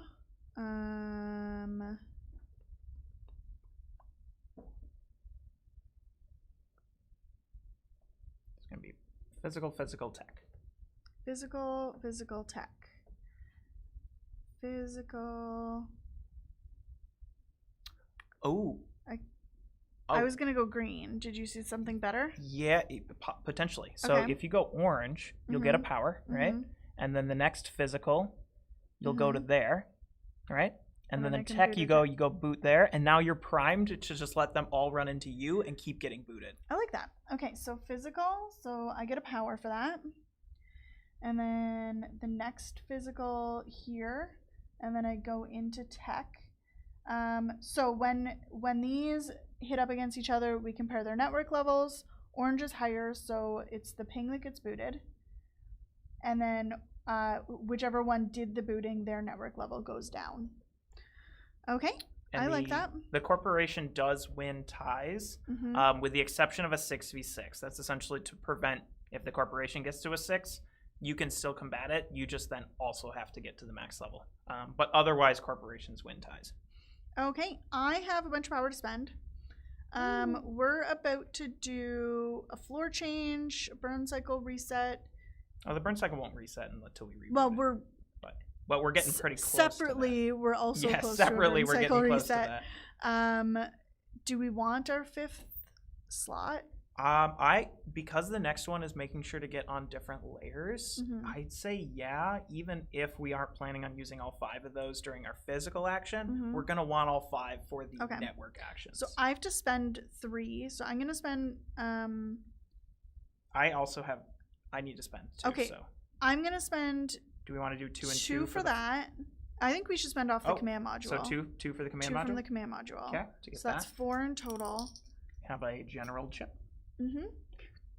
And then I'm going to spend 2 more to get an advanced action chip. Or an advanced action die, sorry. Sounds good. And I'm pretty happy with that. Perfect. All right. So now, turn done. Degrade the Burncycle. Degrade the Burncycle. It's 3. Okay. And then the corporation's turn. Okay. So no one is in pursuit because nobody's currently detected, though there are awareness chips on the board. but there is some investigation to Yeah. happen here. So the task drone is the closest to this awareness, so it's going to move 1, 2 to pursue that. Now, even though they're next to each other, the task drone is in a different area than Bit, so they don't see each other. What is demerit though? Does Demerit is come into play instead here? of attack. No, because it's instead of dealing damage when it attacks, threat goes up by 1 instead. So Right, it's just okay. it's constantly alerting. But so if guards will attack through doors if you're detected on the other side. Yeah. However, since Bit was not detected, the awareness chip was outside the door. The task drone, all it knows is that Bit was here. It doesn't know Bit is in the elevator. Yeah, they're not always all that smart. And then the closest to processors is this hamster. So the hamster is going to move 1, 2 towards it, but doesn't quite reach it. Yep. And then so this is where we would flip over an awareness chip, because now we know that awareness chip has already been investigated. This one was already cleared, so of course we don't have to worry about flipping that one. And then, also flip this one so we don't patrol. So that one's not going to patrol because it already moved. All right, so now we just have a couple patrollees. 2. So it's going to turn. 1, 2, 3, 4. All right. Perfect. Sweet. And then I would flip them, but we're going to flip them all back. Mm-hmm. The flipping is purely just for your own, just so you can keep track of everything. By all means, if you're the person who just can easily remember which ones have all activated, definitely gets more complicated when you get to 3 and 4 player and there's a lot more guards. But by no means do you have to flip. It's just for your own bookkeeping purposes. Okay. Okay, it's your turn. Sweet. Threat goes up by 2. 2. All right, perfect. Okay, so I'm just gonna. We didn't do the network at all. Good call. Good call. Okay, so pings 1, 2, 3. This one's going to stop there and get itself booted, but oranges goes down. Oh, that was and then this one is going to do the same thing. Yes, get So we did some good ping clearing there. Nice. They're not on any hubs, so we don't have to roll that die this time. Perfect. If pings also, there is sort of a built-in way that pings are guaranteed to eventually spread out across the network. If pings all move and none of them hit hubs, they'll automatically transfer out if there's a spot to do so. Yeah. So if there was a spot for that one ping to No, it transfer doesn't out, have a it would, transfer. but it doesn't have a transfer. Yep. All right. Okay, I already did threat, so now Perfect. it is actually your turn. My turn. So it's the start of a new round, which means Cron Job is going to activate, and it's going to activate a ping. Oh, Good no. memories. That's going to go there. It's just going to add it, though it's not going to activate it. Yep. Cool. Perfect. All right, my turn. Well, I think I'm just going to roll to get out of here. Please get yourself to a safe zone. May I have 10 blue and 1 yellow? All the dice. Are we sure we don't want me to go in here and Go get that to the safe cash? zone. There's more cash there. We're not doing a 5-hour stream today. Go to the safe zone. All right. That's okay. Let's see. I might actually need to count this up. So I'm also going to get 2 from. So okay. So that's 3 that I combine there. 4, 5, 6, 7, 8, 9, 10, 12. 1, 2, 3, 4, 5, 6. Woo! We did it. Okay. Yay! So. Is there anything else you want to do with your turn? Because we don't do floor change until the end of your turn, right? Yeah, I think so. Well, I might as well draw network cards, right? So network card and network card on that one. Okay, what do I got here? Move each ping on the network to an unoccupied node of your choice on layer 4. Boot any pings that cannot be placed on an occupied node on layer 4. Set any network level die to 3 or increase any network level by 1. Oh, if we bump orange up to 3, it'll boot again. And then it can get to the core. Okay, but there's no, let's see. Well, I have that general, which means I might be able to do it. So let's see. If I move yellow, it'll go purple and then stop there. That won't do it. If I move purple, it'll go to there, to there, to there. Won't do it. Green will go, I think same thing. I don't know if I can do it. Can you IP spoof to do it? Oh, yeah, maybe I can IP spoof to do it. Wait, I just moved green, and green's already on one. I can just trigger it, can't I? No, you have to move onto it. Oh. I can IP spoof orange with green. So I'll activate orange, IP spoof with this. That will count as me moving onto it. And But that's not second layer. orange? Yeah. And then with green. But don't you have to do it with pings? We had this discussion. With Oh my gosh, we did have this discussion. We did have this discussion. I'm sorry. It's okay. Now we've both been wrong about the same thing. We have so both been wrong about this. We're even. Okay, never mind. I'm thinking about this too much. Maybe I Just go. just go. Just have some. Just do some loop-de-loops around the network. Just do some loop-de-loops. Wait. I can do it. Oh. I can do it. I'm doing green. Oh, Okay. we found So it. Okay. so I'm gonna do purple, which means I'm gonna go and transfer in to there. Second Yes. purple to there, and then my general to there. Yes. Cash that in. Nice. Boom. So what Set does that do orange up to 3. again? Orange to 3. There is Got a way. There's always a way. All right. Perfect. Okay. Okay. It's the end of your turn. I gotta spend. I'm gonna get an Yep. advanced die. I like it. Yeah, I think that's it. Okay. For We need now. to degrade the Burncycle. 4, so that moves to 5. Okay. And now, because... Oh, are you... Should I go ahead and just put this in so that you can use it on your turn on the next floor in case Sure, you need it? sure, Okay, I'm yeah. gonna just put it. Okay, cool. All right, so now we have completed our objective and we're all in safe zones. So we're going to do a floor change. Yep. And So just give us like a few minutes to like rearrange the board for the new floor, and then we'll start on from there. yep, shouldn't take too long. All right.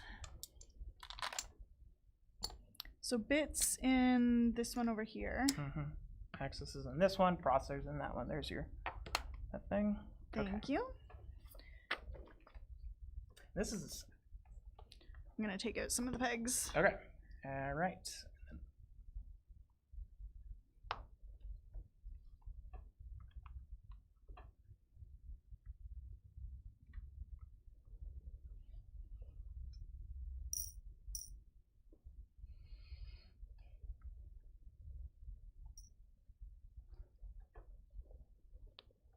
Don't need that. This one is going to go sort of right there. This conference room is going to move over here. The storage room is going to go right there. Bathroom. Restroom, sorry.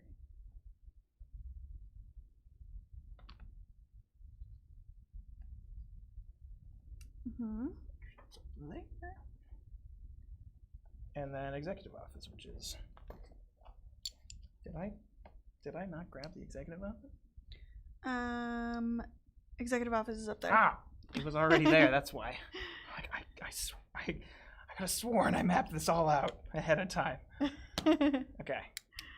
All right. Okay. That's it, right? Nothing missing. Okay. So now, first thing is we just sort of repopulate the rooms with what's needed, and that includes the terminal chips, the cache chips, the surveillance beads. Just quick note about surveillance beads. They only go on rooms that actually have a surveillance die icon in their room info bar. If that's not there, then you don't fill it in. Okay. We need a mandatory guard here, so that'll be at level 2. And so yeah, because now we're on level 2, so now all random guard spawns are going to be level 2, but we still follow the security detail for the hallway spots. That's everything, right? Just give it a quick once over. Oh, mandatory guard there as well. Mandatory guard there. Yep. One nice thing, so we have the floor plan book here, and the floor plan book also tells you how many caches, terminals you need. It also tells you if you need mandatory guards, which are like a slightly different icon, and it tells you what room they're in, so it's nice. You don't have to actually be hunting down, like, do we get them all? It just tells you nice and easy there. It also tells you which pieces you need too, and it even gives an asterisk if it's like, this was used on the previous floor. So for instance, that moment where I was looking for the executive office and I was trying to see if it was like in my separate supply, probably should have looked here and would have been like, oh, it was already on the board. That's why I couldn't find it. Okay. I think everything has a surveillance bead. Okay. We get new imperatives. We do. When we change floors. So we get new imperatives when we change floors. We're also going to continue turn order. So Salem took the last turn, so I'm going to get the next turn. But we're starting a new round. So now turn order for this floor is going to be me, and then Access, and then the corporation. So we're just going to move that chip to signify that. So you can actually be pretty clever, especially in higher player counts too. You can really make it so there's a large gap in between when the corporation takes its turn, depending on how you can like prioritize the turn order from the last floor. Because you'll get a full round before they go, no matter what, on the next floor. Okay, and everyone's back in their safe zones. I'll take all those chips back. All right, and now if I could have a level 1 guard. So level 1 guard goes on spot 1. If I could have a level 2 guard with a key. Level 2 with the key, it's Bulldog. Bulldog on spot 2. And then a level 3 guard. I don't want a level 3 Please don't guard. be a ghost. It's a walker, yay! Well, yeah. Ghosts are really scary. We forgot to stack the guards, so we got lucky. We were completely luck of the draw. You can deal with ghosts, like they just require a little bit of different thinking. You have to really use hiding spots to do well against ghosts. Okay, so we're all set, I think, unless we've forgotten something. I think we're good to go again. I think we're good to go. And it's my turn? It is your turn. And our mission this time is to get into separate rooms while we're all on separate layers of the network. Is that correct? Floor 2 setup, return all IPs to their access points. I forgot, I was remembering that in the back of my mind. I forgot it when we were I was super excited to set Orange up. That's fine. But that's fine. Yeah, we can do this easy. We're all in different spots. We're okay. Okay, so start of my turn is route power. I'm good on power. Then dice pool. So now I get 6 and 1. And taking actions. So, physical. Oh dear. Well, I'm going to move into that room and see what happens. The problem with that room is it has 2 surveillance dice and 2 possible guard stations, and they're both really close by. Yeah. Well, if absolutely necessary. Yeah, I can just keep moving into the stairwell. You can keep moving into the stairwell.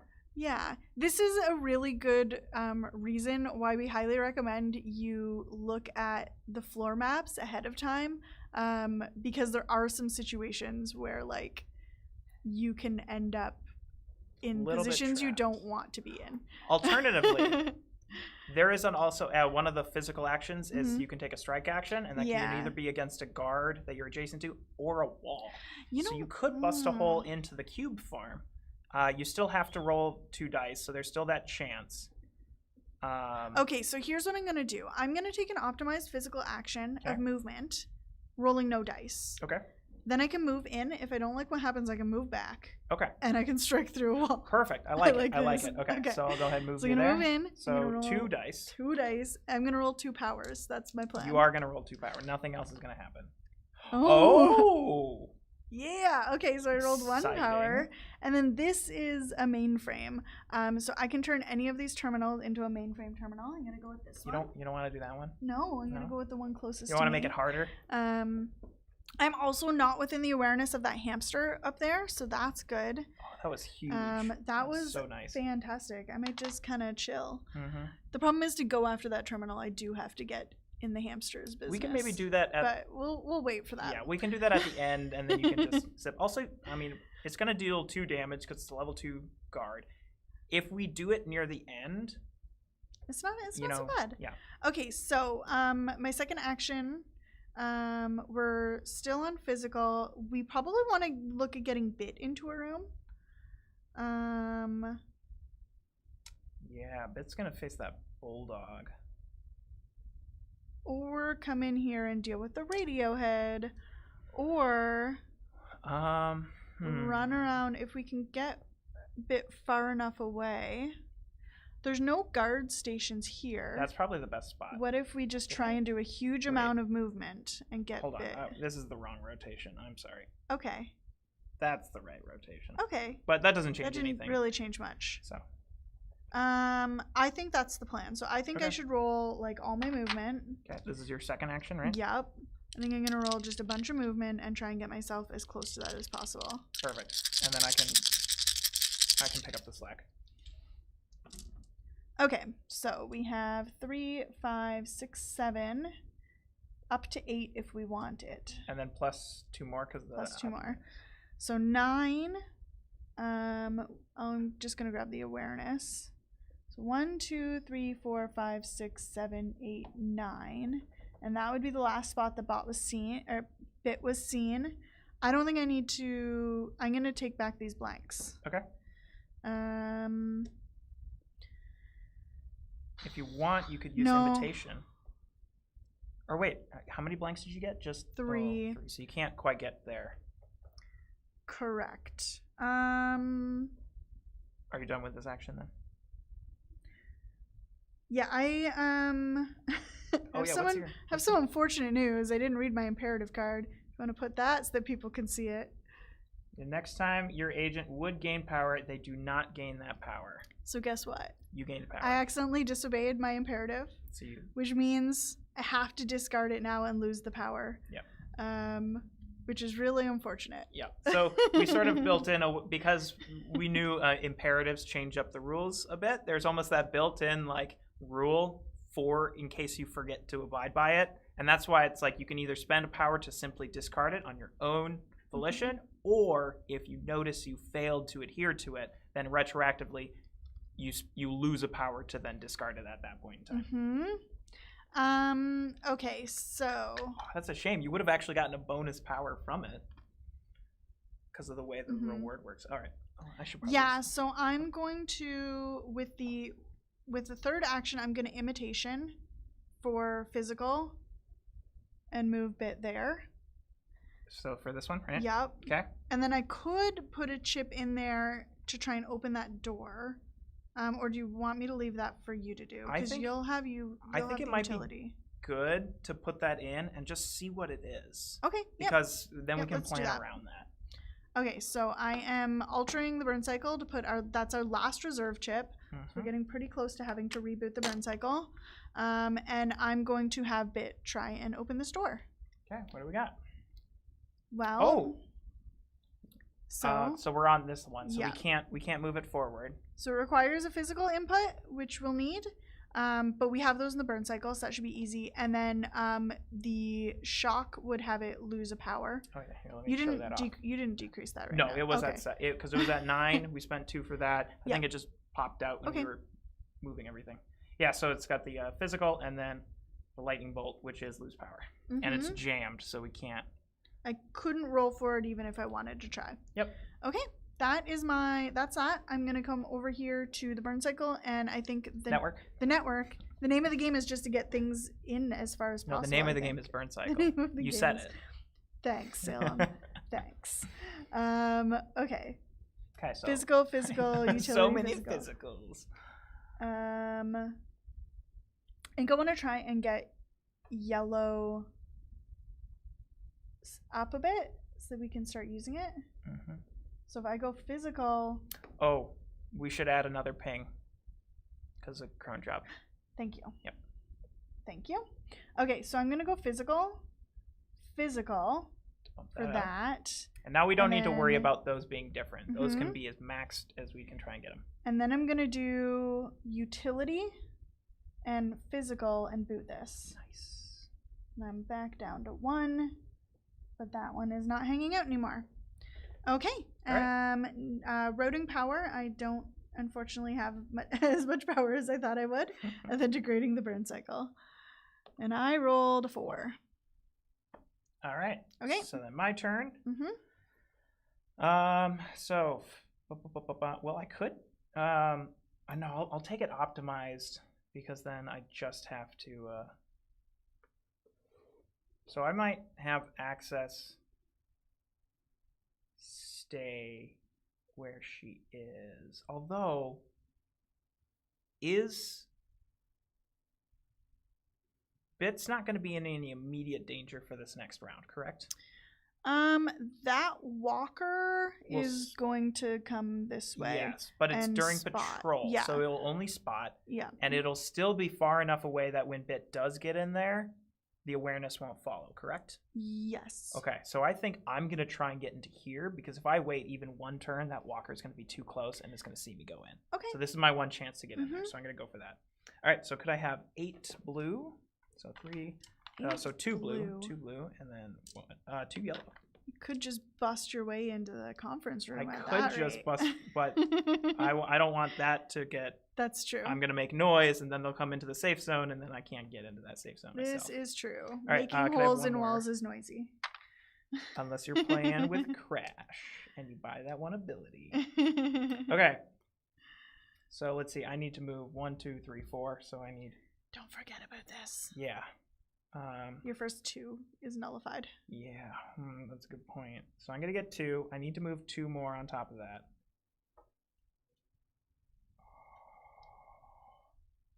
I'm going to roll 5 dice to be safe. Because if one of them's a 2, yeah, all right. Probably more than I need, but... Oh, wow, yeah, that's definitely more than I need. All right, I was kind of hoping to get a 2, because then I could get that taken care of. All right, so 1, 2, 3, 4. I am going to get spotted. Okay, so those go back to the supply. Mm-hmm. So now I might as well, I'm going to go ahead and do it now. Okay, yep. And hey, look at that. It's actually the same thing. But I can, what is it, 6 AP? I could try to brute force it. And then I could use that to get through there and just get shocked. I'm going to try to brute force it. Okay. And worst case, I don't do it, then I just do what I was originally planning on doing anyway. Mm-hmm. Okay. All right. Hey, I got a 2. So that gets returned to the supply. But I complete my imperative, which gives me a power. Mm-hmm. And then 1, 2, 3, 4, 5. I need 6. So unfortunately not quite enough. But that's okay. It was worth a shot. Those do get returned, but I didn't need them anyway. So now the last one, and I just hope a guard doesn't spawn in here. That's the one thing. I'm going to bypass the physical input, take a shock to lose power, but now I get to open it. Okay. Okay, fingers crossed. Please don't be a guard. And so since I am outside the awareness, because this one has peripheral of 2, so 1, 2, so it didn't even see me there. This one's got 6, so it was able to see all the way, but its peripheral is only 3, so it's not far enough because it would be 1, 2, 3, and then I can't go any farther. Okay, here we go. May I have a surveillance die? No. 30. All right. Of course it's a guard. All right. Well, I'm gonna get hit. It's a bulldog. It's a bulldog. So, well, the bulldog sees me. And it's going to hit me on its turn. So, full disclosure, I took a big risk. There is always a big risk in not having an action after moving into a room you haven't surveilled because of this reason. I decided to play the odds, and the risk was calculated, but I am bad at math, so I will move to the network phase then. Okay. Maybe I can get some power to... Oh, probably not. I don't think I can get. Well, yeah, I can get power. I can get power. Okay. So I'm gonna move yellow. So purple or physical, physical utility to there. So I'm gonna gain a power, and that's gonna reduce how hard I get hit. Okay. Okay. So that's my turn. Now I would spend power if I want to, but I want to save that because I know I'm gonna lose 2 when I get hit. So we're Burncycle 1. Okay. All right. And now that is the end of my turn, so we move to corporation. So first thing, this is our first time somebody is being pursued, and it's me. Okay, so Bulldog, it's going to turn around and hit me. So it's going to hit me for its guard level, which its guard level's 2, so it's going to hit me for 2.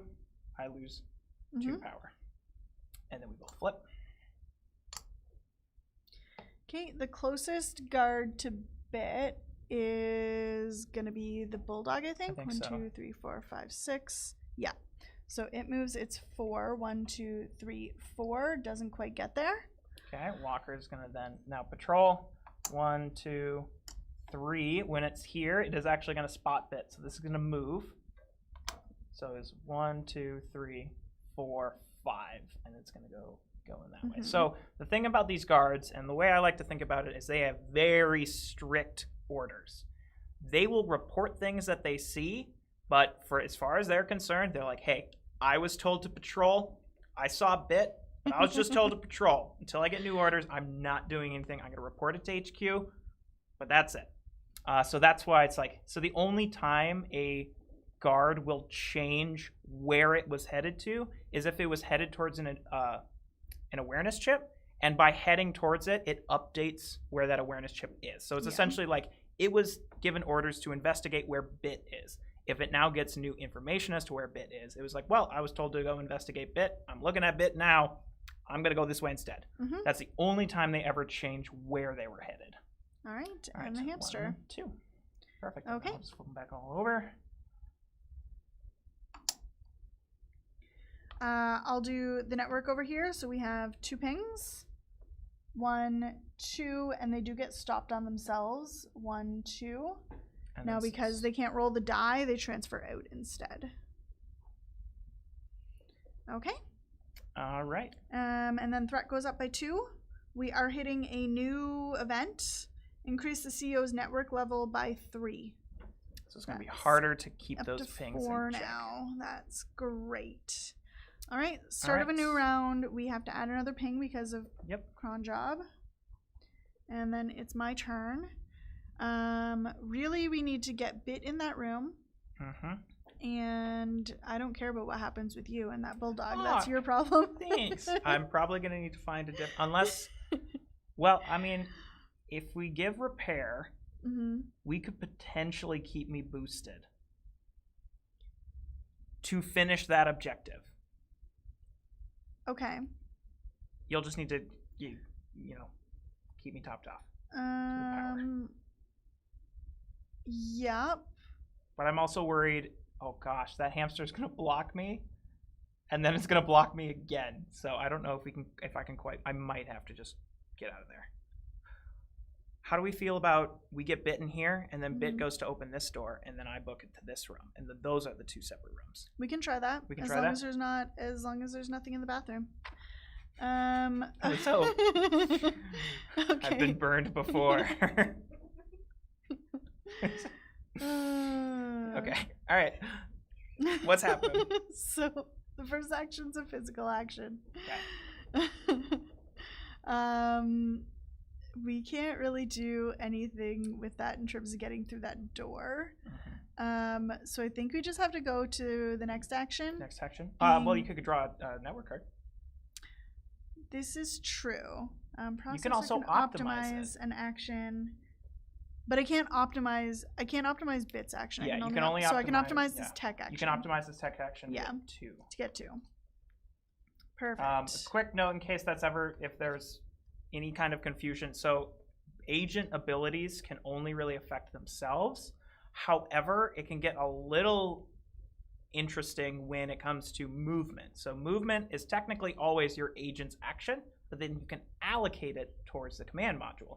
So for instance, even if processor was only planning on moving the command module, processor can still optimize, like use imitation matrix to optimize that physical action, even if he isn't actually moving himself. However, when he is taking an action that only he can perform, such as a keypad action that he's adjacent to, he can only take it for himself. Yeah. If Bit's taking that keypad action, can't get that benefit. We perhaps should have rebooted the Burncycle before my turn, but we did not. So we'll reboot it before my turn. Yeah, that's great. Okay, so second action is going to be the keypad action. Keypad, and then take a shock, right? Take a shock, yep. So ignoring the physical, taking the shock, moving into the room, and then surveilling it. Good thing there are no guard posts, though, so even if we roll a guard... Door locks behind. That's... Now I'm going to have a harder time catching up to you then. Yeah, that's fine. Okay, so that is that's my action sequence. Now we go to the network, and let's see here, physical and then utility. Physical. Mostly we just want to try and get some things working their way in. Just note yellow is going to get booted during the next turn. I'm not saying there's really much we can do to... Oh, we could reduce threat with yellow if we wanted to. But I'm not necessarily saying that's the best. There's probably better options. Utility. The other thing I was thinking we could do, try and get purple's level up so that we have something that can... The ping hunter? Boot pings. Sure. That sounds like a good plan. Yellow... I don't suppose you can get either of these, can you? Level 3 physical, no. Level 3 tech. No, I don't think so. Okay. Okay, we're just gonna do physical and then increase level and then utility there. Okay. So those are gone. And I'm gonna degrade the Burncycle. Slot 1. Okay. Well, so immediately before, so you can reboot the Burncycle immediately before the start of someone's turn. And I think now is a good time to do it. Let's do it. We tried to drag it out as long as we can. Okay, so we have to rebuild our reserves. So let's go ahead and Burncycle? just clear the Burncycle entirely. All of the action chips go back to the supply, and then we'll generate our own reserves after that. And then, now, quick question. Does threat increase before or after the Burncycle reboot? The threat increase is either before or after the Burncycle reboot. So now is our chance to show off this gorgeous rules reference. Which is perfect because, you know. I'm fairly confident it's the very last thing. I think so too, but do you want to try and find it while I get everything else all sorted? The reason why I made sure to bring that up, oftentimes it probably doesn't affect the order of operations too much. However, we're in a unique situation because threat is going to increase by player count, which is going to be increasing by 2, and it's going to hit the firmware update event, which is actually going to deactivate, so not just degrade, but completely deactivate the first Burncycle slot. We're going to remove the peg and everything. If that happens after we reset the Burncycle, it might affect what our starting Burncycle layout is. After, perfect. So we will get to that. So here, so you see we have the fancy Burncycle. This is the premium draw bag. The deluxe, thank you. Deluxe. The standard one just sort of comes with a our felt. Our felt one, sort of nice similar felt to bags, like the one that was in Slice and Dice kind of, and the one that was in Old Hoplo. What's super nice about this one is that it actually can stand upright, and so you don't even have to worry about that. I'm probably so like you can even kind of see the chips in there. Maybe I can use that to... No, I can't. Okay. My hand's in the way. It's also great. Like, you could absolutely use this for any number of other games, too. Sort of like our playmats. I know sometimes our playmats become just, like, permanent setups on game spaces. I know my Cloudspire one's on my dining room table for, like, the last year. And it's just nice to have. Even though I don't usually play games on my dining room table, it's still just nice that it's there. Okay. So now... we are going to blindly draw to start. Oh, I was kind of hoping that was going to be the captain chip. Okay. Ooh. And there are other effects too that might shake up what goes in this bag. Like, so for instance, I know both processor and access, when they are command modules, they alter what goes in this bag to some degree. I don't 100% remember the exact thing, but it can like shake up what goes into the bag. There's also different missions where you sometimes have to like recycle things back into the bag and draw from random. But this is the primary use of the bag, is sort of building up that initial burn cycle. All right, and while Salem was talking, I made our reserves. Oh, perfect.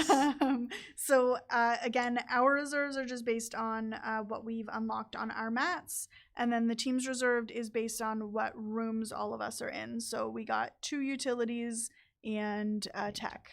And a room will only ever contribute once. Yep. So it's good to spread out. So this mission rewards spreading out for the objective, but there's that inherent benefit to spreading out as well. Okay, and now we have to deal with the dreaded threat increase. It's again by player size, but we are passing the firmware update.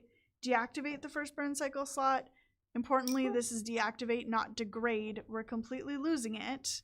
And if we want to have a 5th slot again, we're going to have to pay to unlock that again. But honestly now, statistically, this is the captainship now is most likely to degrade. So we might want to just leave that there for a while. All right. So I believe it's now your turn. My turn. So that's going to, well, first, do I want to route power? No, I'm at 6. Build my dice pool. So I get 6 blue. And 2 yellow, though I am going to lose one of these yellow immediately because of the captain's the captain is check. back. That's what it does to you. So I lose that. Okay. I'm thinking I'm just going to roll everything for movement and get as far as I can, and then if I need to, I'll swap one of these optimized chips in to then try and just get me to that room so I'm safe. At the very least, I'll be... Well, because that will be investigated. So if I think getting you and Bit in there is a good plan. Okay, so here we go. Okay, 1, 2, 3, 4, 5. I could up that to 6, or I can save it if I want to try again later. Let's see how far I can get with 6. 1, 2, 3, 4, 5. Move Bit 1, 6, and then I'll. Yeah. Okay. So I'll combine those for 7. Yep. And so I'm gonna move Bit 1, 2. 3, I think that gets left there. 4, 5, 6, 7. Bit. Bit. Yeah. Okay. Oh, I could. Oh, no, I'm gonna have Bit collect the cash. Okay. So important note about the command module. The command module can be sort of like a pack mule. It can hold uninstalled mods and equipment, but it cannot use them. The only one it can use is a key, just because that's like a simple thing. But for instance, it got Nitro Shot. Could I have die number 4, please? Number 4. There you go. Okay, so it comes with a die. Now this one says, so different equipment, it might be a single use, in which case it usually doesn't have a die, but it might. But for the most part, dice for equipment go for breakable or counters, like multi-use. So it tells you how many left you have. So for instance, when we decide to use this, we roll the die, and it says breakable, which means so if we get a side, it'll give us that bonus. But if we get a side that has that little hazard symbol, that means it breaks, if you choose to use it, correct? Yep. Yeah. So you can always choose to not use it if you want to save it for later, but you don't get the effect. All right, so this, technically, it would go to the command module because Bit was the one who picked it up. However, I am adjacent to Bit, so I'm going to then use a free action to trade to give it to me. Trade it to you, yay. All right, well that worked really well. In which case I have 3, I don't have any dice left, so I no need to slot that in just yet then. Yep. So I'm gonna just go ahead and draw some network cards. 1, 2, 3. All right, let's see what I can do with these. Okay, turn any one terminal into a mainframe terminal. That's huge, especially with access. Can I get to a 1 green? I'm sure I can. Oh, yeah, with orange for sure. And then 2, 3 blues. Oh, draw 2 equipment cards, choose 1 to keep, and gain power from an advanced die. What do we think's better? Mainframe terminal, in which case I'd get 2 things completely for free because of access's benefit. And if I took it optimized, I could even get 3. That could be really good. That could be really good. Go for that. Go for that. Mostly we need to get someone on the fourth layer at some point. 4th layer. But yellow's primed to do that when it's yellow's the right gonna time. get booted though. Yeah, so I mean we don't want to do it right now. Okay. So just go with orange. And get your tech. Or sorry, not to or green. But if I do move yellow, I can move yellow because it's all generals, right? So I can go 1, 2, 3, decrease threat, and then 4. I won't get booted and still be primed to get to level 4. Sure. Yeah? Go for it. Okay, I'm going to do that. And then I'm going to get both of these effects. 1, 2, 3, 4. Threat goes down by 1. Threat goes down by 1 because we hit that hub, and I'm going to cash both shipping manifest, so I get to draw 2 equipment cards and keep 1. and then roll an advanced die. I'll do the advanced die first. Okay. And then gain that much power. 1 power. Could have been better, but still power is power. And draw 2 equipment cards and choose 1. All right, so we got ourselves a key and a pretty nice helmet. Ooh, that. This is like the last door we really need to unlock, correct? Yes. Okay, I think I'm gonna go with a pretty nice helmet then. 2. Yeah, I'm gonna get the pretty nice helmet. So that's when your agent is attacked by a security unit, you may discard this equipment to reduce the power loss by 2. So then that'll give me a chance to, and that's single use. That's pretty nice. Yeah, that is pretty nice. That'll give me the chance to tank a hit, Okay, cool. which I've already done. So I get to do it again. All right. Is that your turn? You did network. You haven't integrated the burn cycle. I haven't integrated the burn cycle yet, and I'm not above maximum, so I'm not going to spend power at the moment. 2. Ooh, Good job. Yeah. All right. Okay. Your turn. It's So the network. security. Or it's the corporation's turn. All right. We'll do this one first. The closest is we could pull the bulldog out. I don't think we want to, though. That seems like a poor idea. So we're going to have this fella go and investigate that. Okay. And then this one closest is the walker. Mm-hmm. So the walker is going to go 1, 2, 3. Oh no! I'm going to get drained. Worse things have happened. I even wrote a tutorial to try and teach people to avoid this, and I've fallen victim. Alas. I'm going to get rid of the utility chip. Okay. We have a ton, so. All right. Okay. And then the bulldog doesn't move. Doesn't move, correct. And we're good. Oh, how are we going to get bit to a safe zone? We'll worry about that later. We might actually need you to go in there, bust a wall, and then run back. That might be the best option. Okay. All right. We'll figure that out. Let's worry about that later. Yep. Did you do pinks? Network. 1, 2, 3. 1, 2, 3. 1, 2, 3. So we're rolling the ping die 1 time. That increases the CEO's network level by 1. That's getting dangerous. Fantastic. And then threat goes up by 2. Yep. To 11. Okay. All right. And then it's my turn. It is your turn. I want to get. Do you want to get bit into? Yeah. Yeah. Yeah. Okay, so I think the very first thing I'm gonna do.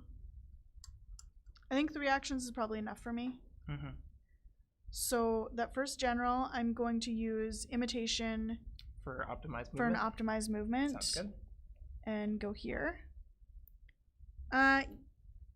No, that's not that smart. I'm gonna roll for that movement. Okay. You won't be able. Just keep in mind, you won't be able to optimize for bit for the. Oh, that's true. Okay, you're right. Yeah. Thank you. Yep. Maybe. Do we want to swap that though now with a physical? With your alteration? Yes, I do. It's a free chip. It's a free chip.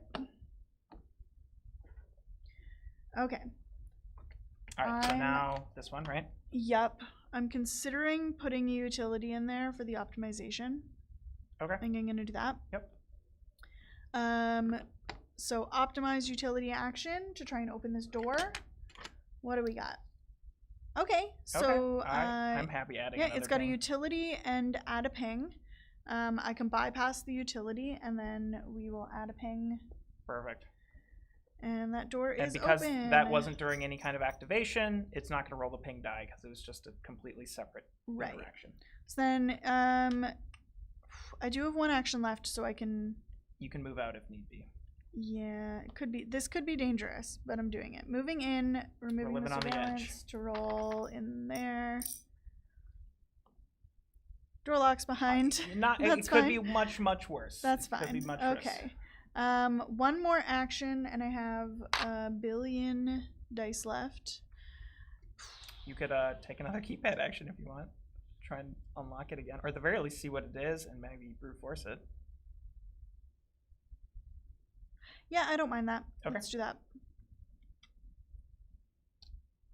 2 shots. I'd say try. 2. Yeah, I'm gonna try. I'm gonna try and bust that. Okay, I needed 6. I got way more than 6. So that Nice. door is open again.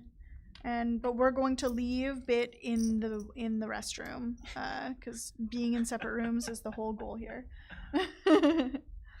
Okay, now I go to the network. We need to try and move either orange or green. So right now we're on layers 2 and 3. So we need to get something on 1 and 4 basically. Well, let's see. Yeah, because if you can get.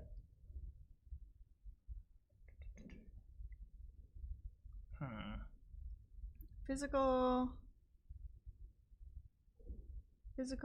utility. I could get green here and hit 2 hubs along the way. So I'm going to do that. Okay. So first hub increases network level for physical, and then we go to utility, and I go here to decrease threat by 1. So I don't know how easy it is to see what Shannon just did, but our IPs will always hop over each other. So even if an IP is on a spot you would normally stop, that can actually be used a way to get further. Just ignore it. Yep. And then again, I'm going to transfer in and go here. Very clever. Okay. So we're getting there. Okay. We are getting there. Maybe you could actually, if you IP spoof and move orange, we could do that. We could do that on your turn. This is true. And that'll end the turn, and then we'll be golden to get to the exit. Yeah, let's do it. Let's do it. Okay, so did you want to rep power? Oh, yes. No, I don't, but I do need to degrade the Burncycle. Yep. I rolled a 4. Okay. So now my turn. Let's see here. Okay, so I don't want to move because we're all in a good spot. So I'm trying to think, is there anything else or should I just draw some network cards to have better spoofing potential? I think I might just do that. Thoughts? Yeah, you're going to need network cards, so. I'm thinking. We have, someone is telling us we did something wrong. Earlier during a guard step, an already investigator was detected mid-investigation chip, but the awareness chip was moved face up.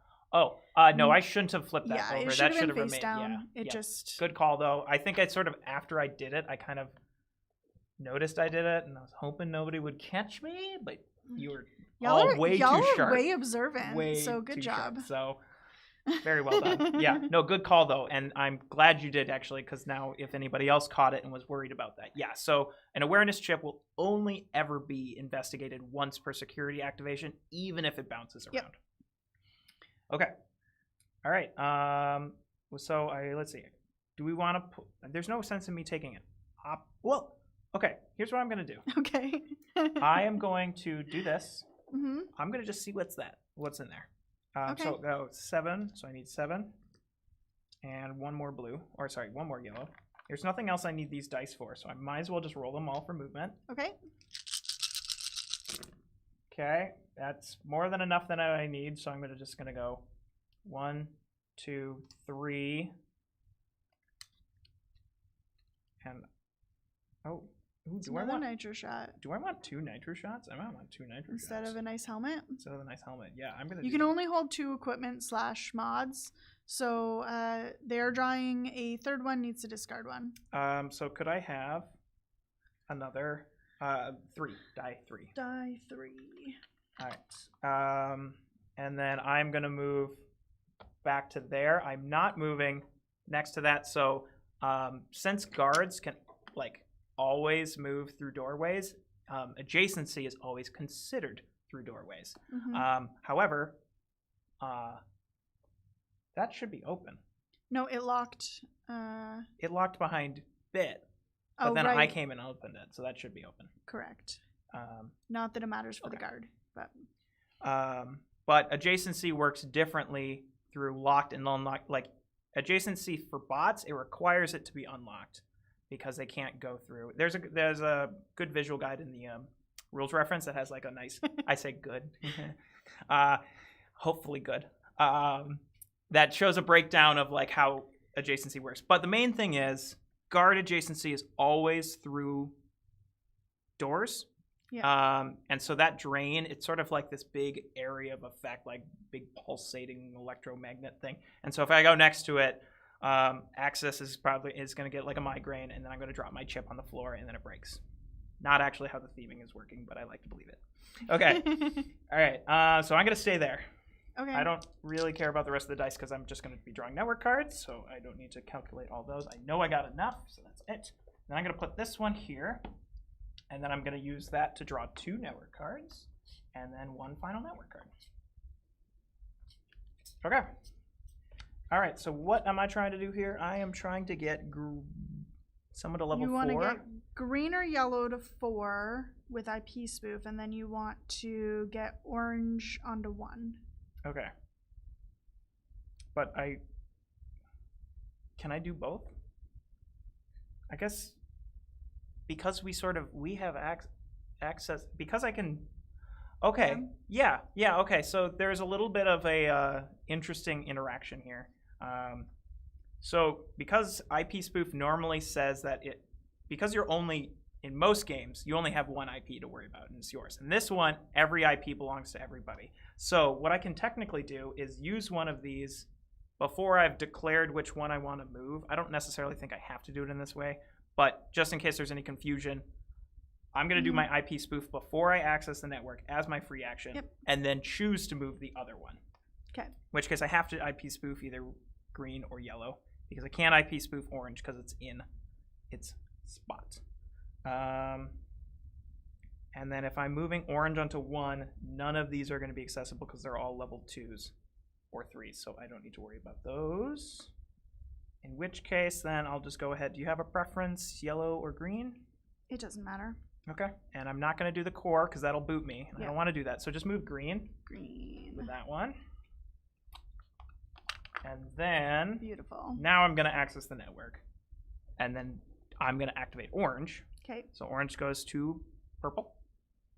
And then to green. And then 1 more green. Or because 1 more because of the spot. Okay. Sweet. Okay. And I think we're all on different layers, right? 1, 2, 3, 4. Oh, groovy. All right. So now we do have to finish the turn. And we're all in different rooms, right? Okay, good. Yep, not including safe zones. At the end of a turn, each IP is on a different layer. And so now I could choose to route power. We're going to get 3 power. That's going to put me at 10. So I could route power if I want to account for that. But since it's going to be at the end of my turn, I don't have to. But I think I still will. I'm going to spend 1 power to get push. Okay. And because I'm thinking I might have to go that way, and we send bit this way. Unless I give bit push. Do you have any thoughts? I don't know. I was thinking that you could bust a hole and try and get back into your original safe zone. And I'm not worried about this route. I'm more so worried about getting bits. And we can teamwork run bits. bit to anywhere really.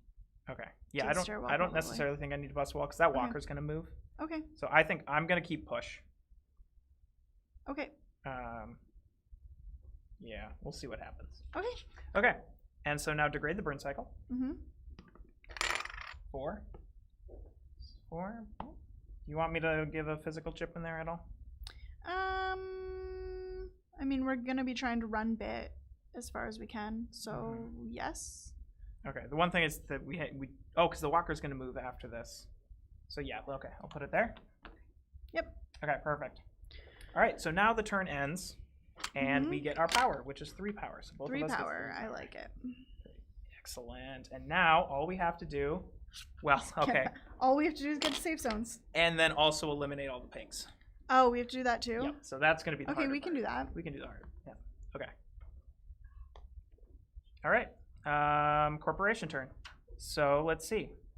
None of us are detected, but my awareness chip is there. That hamster is going to go there and clear that. And now now we do patrol. So the walker is going to go 1, 2, swap that one, 3, 4. Correct? Yep. 1, 2, 3, 4. Yep. And that's it, right? Sweet. Not too bad. Okay. Pings. Pings are going to go 1, 2 and get stopped. 1, 2 And and boot. boots yellow, which decreases its network level. Is there any... You're supposed to get spotted when you get booted. You get detected when you get booted, right? I believe that's the case. But that's a good question. How does it work since we don't... We'll just say it's our true colors for now, and I'll look it up in a bit. Okay. For the sake of not rifling through a rulebook while we're playing.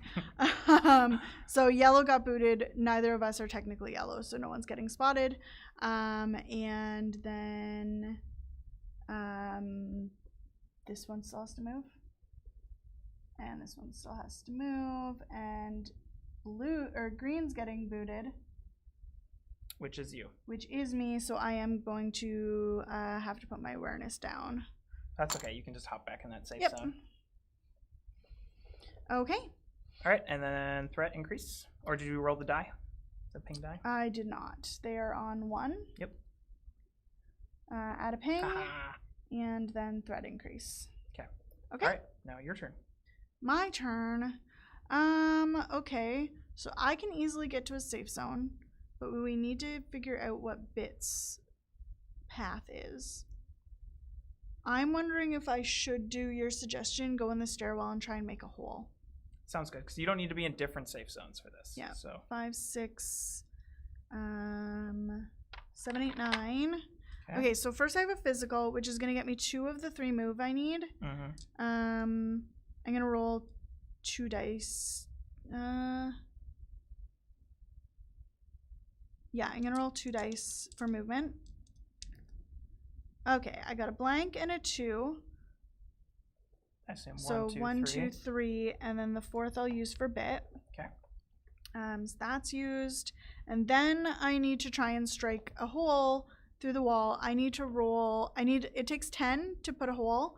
But I get +2 because I'm optimizing physical. I probably just want to roll everything anyways, just to make sure I get the 8.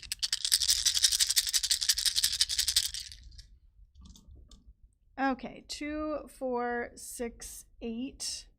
Overkilled on this. I get 1 die back. A hole has been busted, and some looks like one of these, so it sort of looks like the same as the door.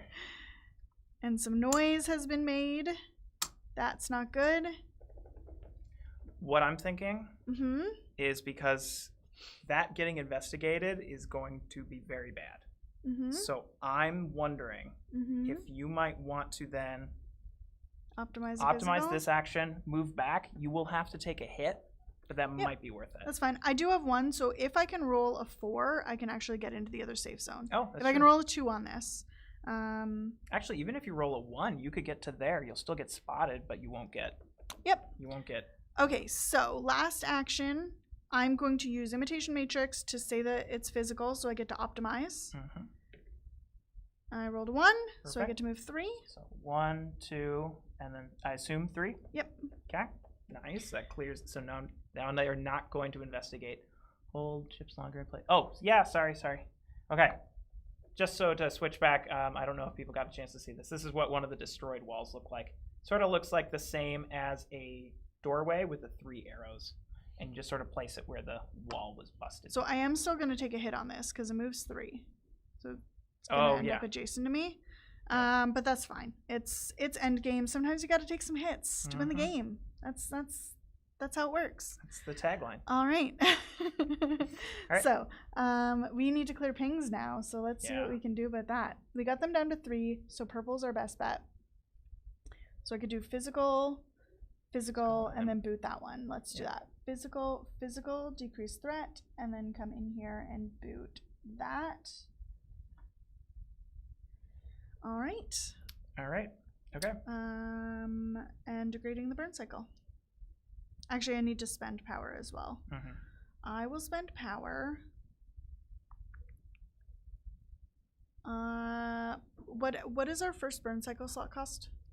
4. That's a lot. That is a lot. I'm just gonna get another elite die. Okay, sounds good. Or another, sorry, advanced die. Advanced die. Yeah. And then the burn cycle, my choice, so the last one. Perfect. Okay. All right, my turn. Yep. Okay, so spend power. I'm gonna wait because I want to get that extra die. Mm-hmm. So I'll take 9 blue and 2 yellow. So I got 1 yellow here. Perfect. All right. So I've got push. Good. I'm thinking I don't even know how you're gonna do this even with push. We have to wait for that Yeah, walker to that get out of the way. it might be better for me to just go for the bulldog route. Because I got 2 nitro shots. Are you thinking you're gonna run up into the stairwell? Or what? No, what's I was your going to thought? push the bulldog. You could both run into the stairwell. This is true. This is very true. Yes. Yes, let's do that. All right, so I'm going to roll. You're just gonna get grappled by that walker or by the hamster, but that's just extra that's movement. fine. I'm going to roll both, but it doesn't affect these though, because these aren't AP. These are just I get to move that many spaces. Yes, okay. So I'm going to use both my So nitro you're shots. taking a move action. You're rolling no action dice, but you're. No, this is a free Oh, action. these are free actions. These are free actions. Right. So this is even before I take my first action. I'm rolling both my nitro shots for 6 movement. So they Okay. both break, but I'm going to get to move access 6 spaces. Okay.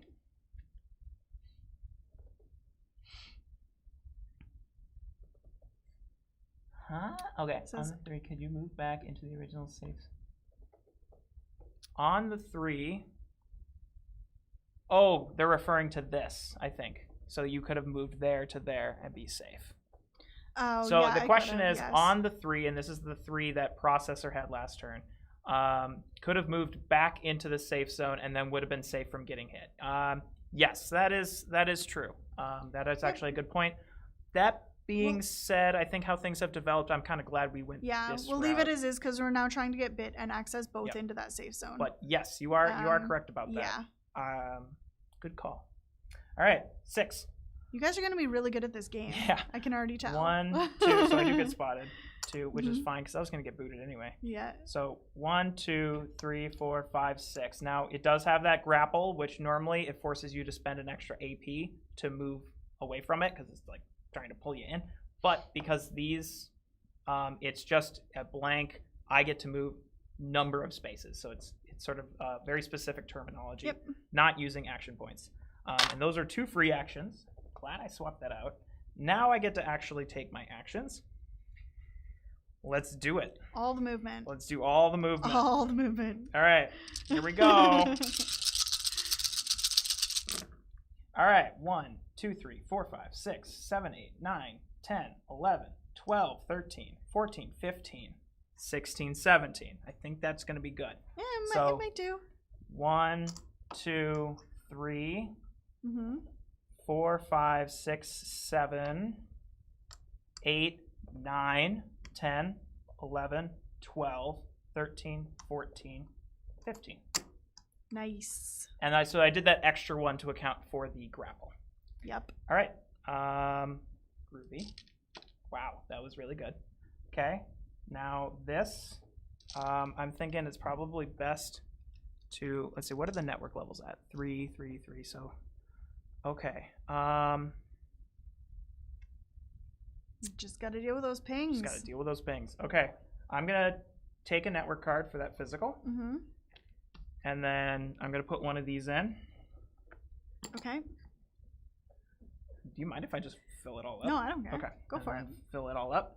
And then I'm going to draw 3 network cards. for Okay. everything. I might want to be able to spoof, so. Okay. Are any of these good? Skip ping activation for the next round. Mm-hmm. Yes. Yes, please. It's always nice when they don't do anything. Okay. Ooh. If you have an imperative card, collect it. I don't care. I Resolve love the when you get terminal. excited about something. Okay. Oh shoot, that one's on level 4. I can't quite do that one.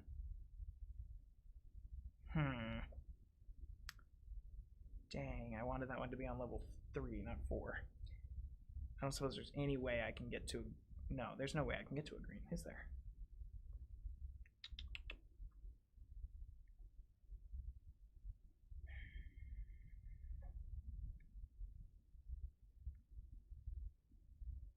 Okay, here's what I'm going to do. I'm going to take orange. Okay. And so I'm going to move here to increase that to 4. Yep. I like that. Then, oh, where's 4? There it is. Then I'm going to IP spoof one of these.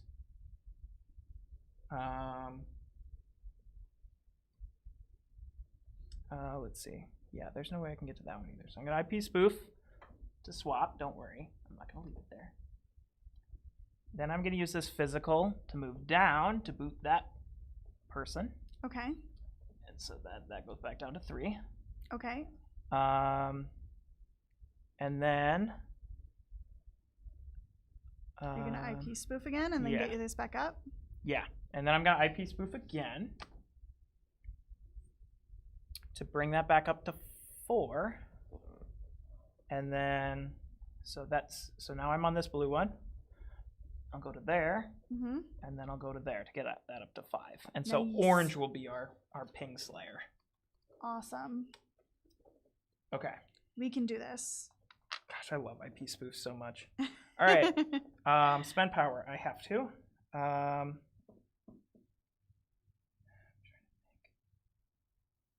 any of these... I'm going to spend... Because I'm trying to think. I don't think we really need dice anymore. Because... we're outside of taking physical actions now. We're pretty much all network, right? Yep. Yeah? In which case, I'm going to spend 4 to buy that last slot. Okay. I approve of this. All right, perfect. Because it helps me. And it's your power. So. Okay. So now security activates.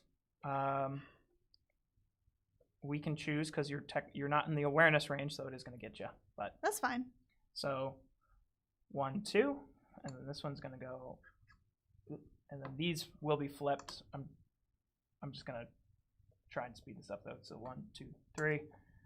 No, it does redetect you, and it's going to hit you for 2 because it's a level 2 guard. I will lose 2 power. And so yeah, these are flipped, flipped, and now patrol 1, 2, 3, 4, 5, and it stays there. All right, perfect. Okay. Yes, I really thought that IP spoof only works on access of true color even in this mission because the mission... yeah, you might be right. We're going to keep playing. We're going to keep playing. You might be right, though, especially because, yeah, you might actually, yeah. You're probably right. We've been cheating. We don't care. The whole question. Oh, gosh. Okay. So, yeah, so somebody's calling out, especially because we sort of made that ruling that being booted only affects your true color, that access can only really IP spoof your true color. Yeah. That's probably right. Yeah. We'll make a note in the description of this video if we decide we cheated. Yeah, honestly, it's tradition for us to get something wrong. I don't think we've ever played one of these live streams without getting at least one thing wrong that somebody calls out, and then we're like, yeah. Okay. Yeah. So, where are we at? Is it my turn? Pings activate. Pings activate. Well, this one's gonna go 1, 2, and purple's getting booted. Just decreasing that to 2. You're getting detected. Oh boy. That's good. That's not good, Shannon. No, That's definitely not good. It's totally fine. And then this one's gonna go 1, 2, 3, and we're gonna roll the ping die once. Transfer and add a ping.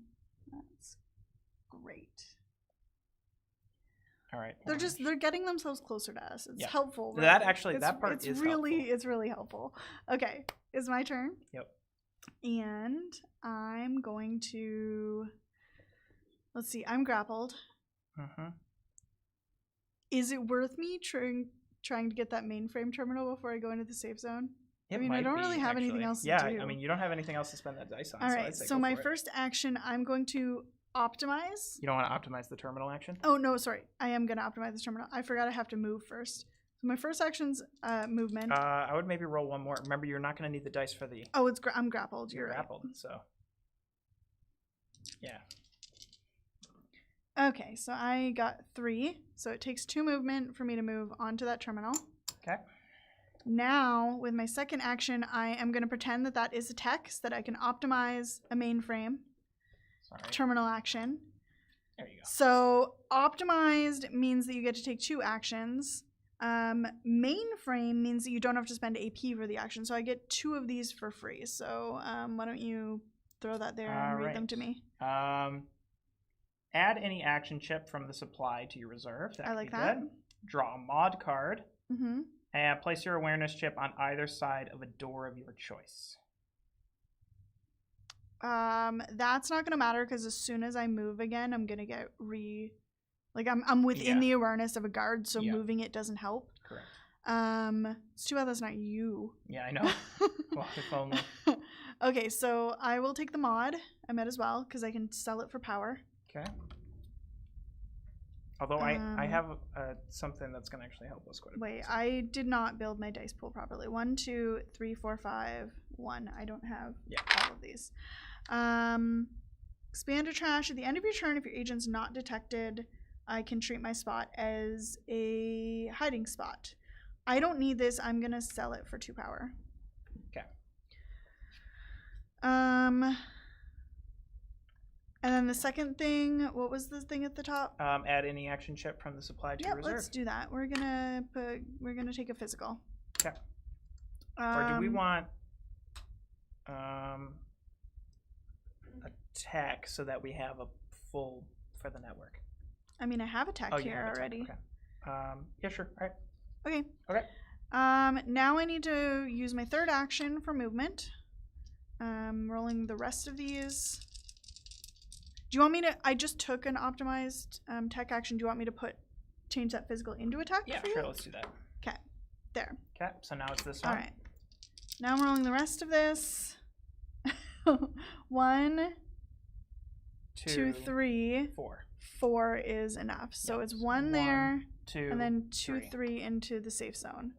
So I actually can have these back, though I don't need them. And then I have 2 actions left. I will take 2 network cards. Perfect. Okay, let's do some ping hunting here. Reduce threat by 2, stun any guard in play.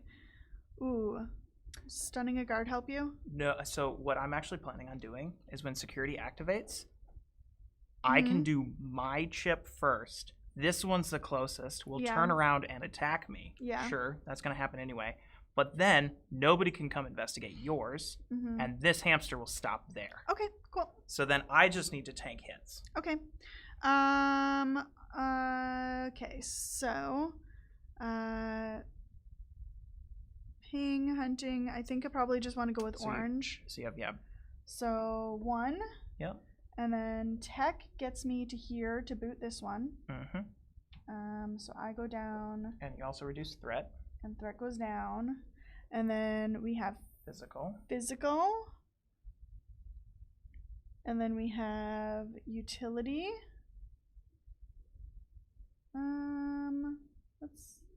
Let's keep going in. And then we have another utility. We'll go there. Okay, sounds good. Okay. All right, degrade the burn cycle. Degrade the burn cycle. Unless you wanted to route any power. No, I'm gonna keep my power. Okay. 3. All right. Do you want to replace that with the physical in case I need it? There you go. Perfect. Thank you. And not that I need it in the real world, but need it in the network. Okay. All right. So now it's my turn. Okay. So the main thing is definitely getting those pings taken out. Yep.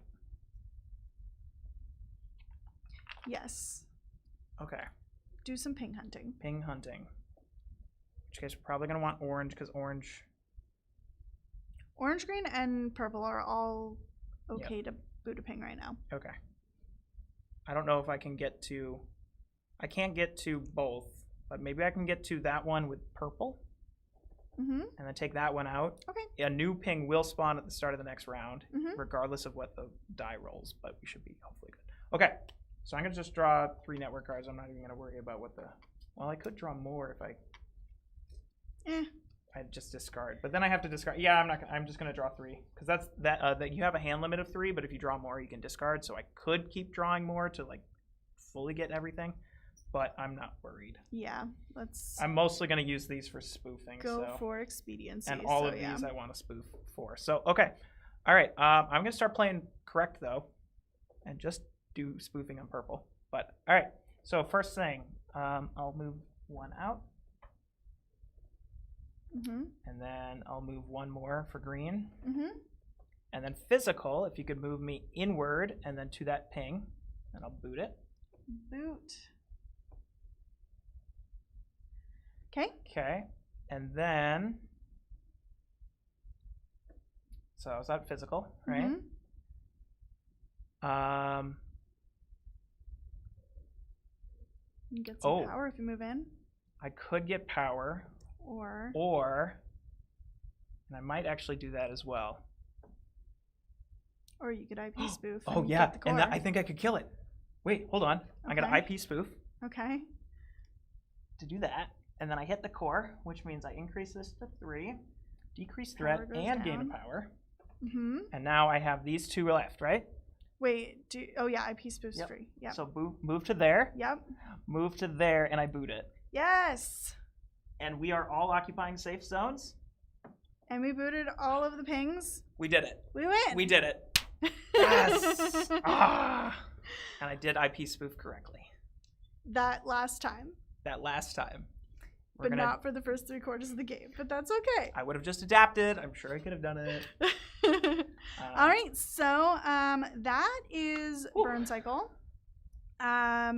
We hope that you enjoyed this. If you have any questions about the game, feel free to throw them in the YouTube comments. We will answer them.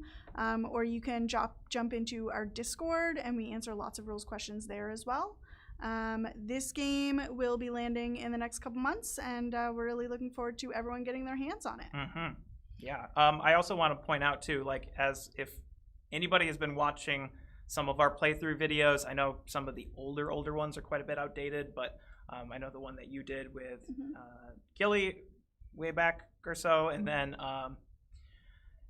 I do want to say the biggest thing, at least for me, the coolest thing about this game is the sheer variety of mission cards. So as you might have seen, this mission was all about highlighting the network and really getting a lot of manipulation and movement around the network. There's missions that are far more about like really aggravating the guards. There's some where you have to collect mission, like sometimes it'll be like, hey, use an objective bead.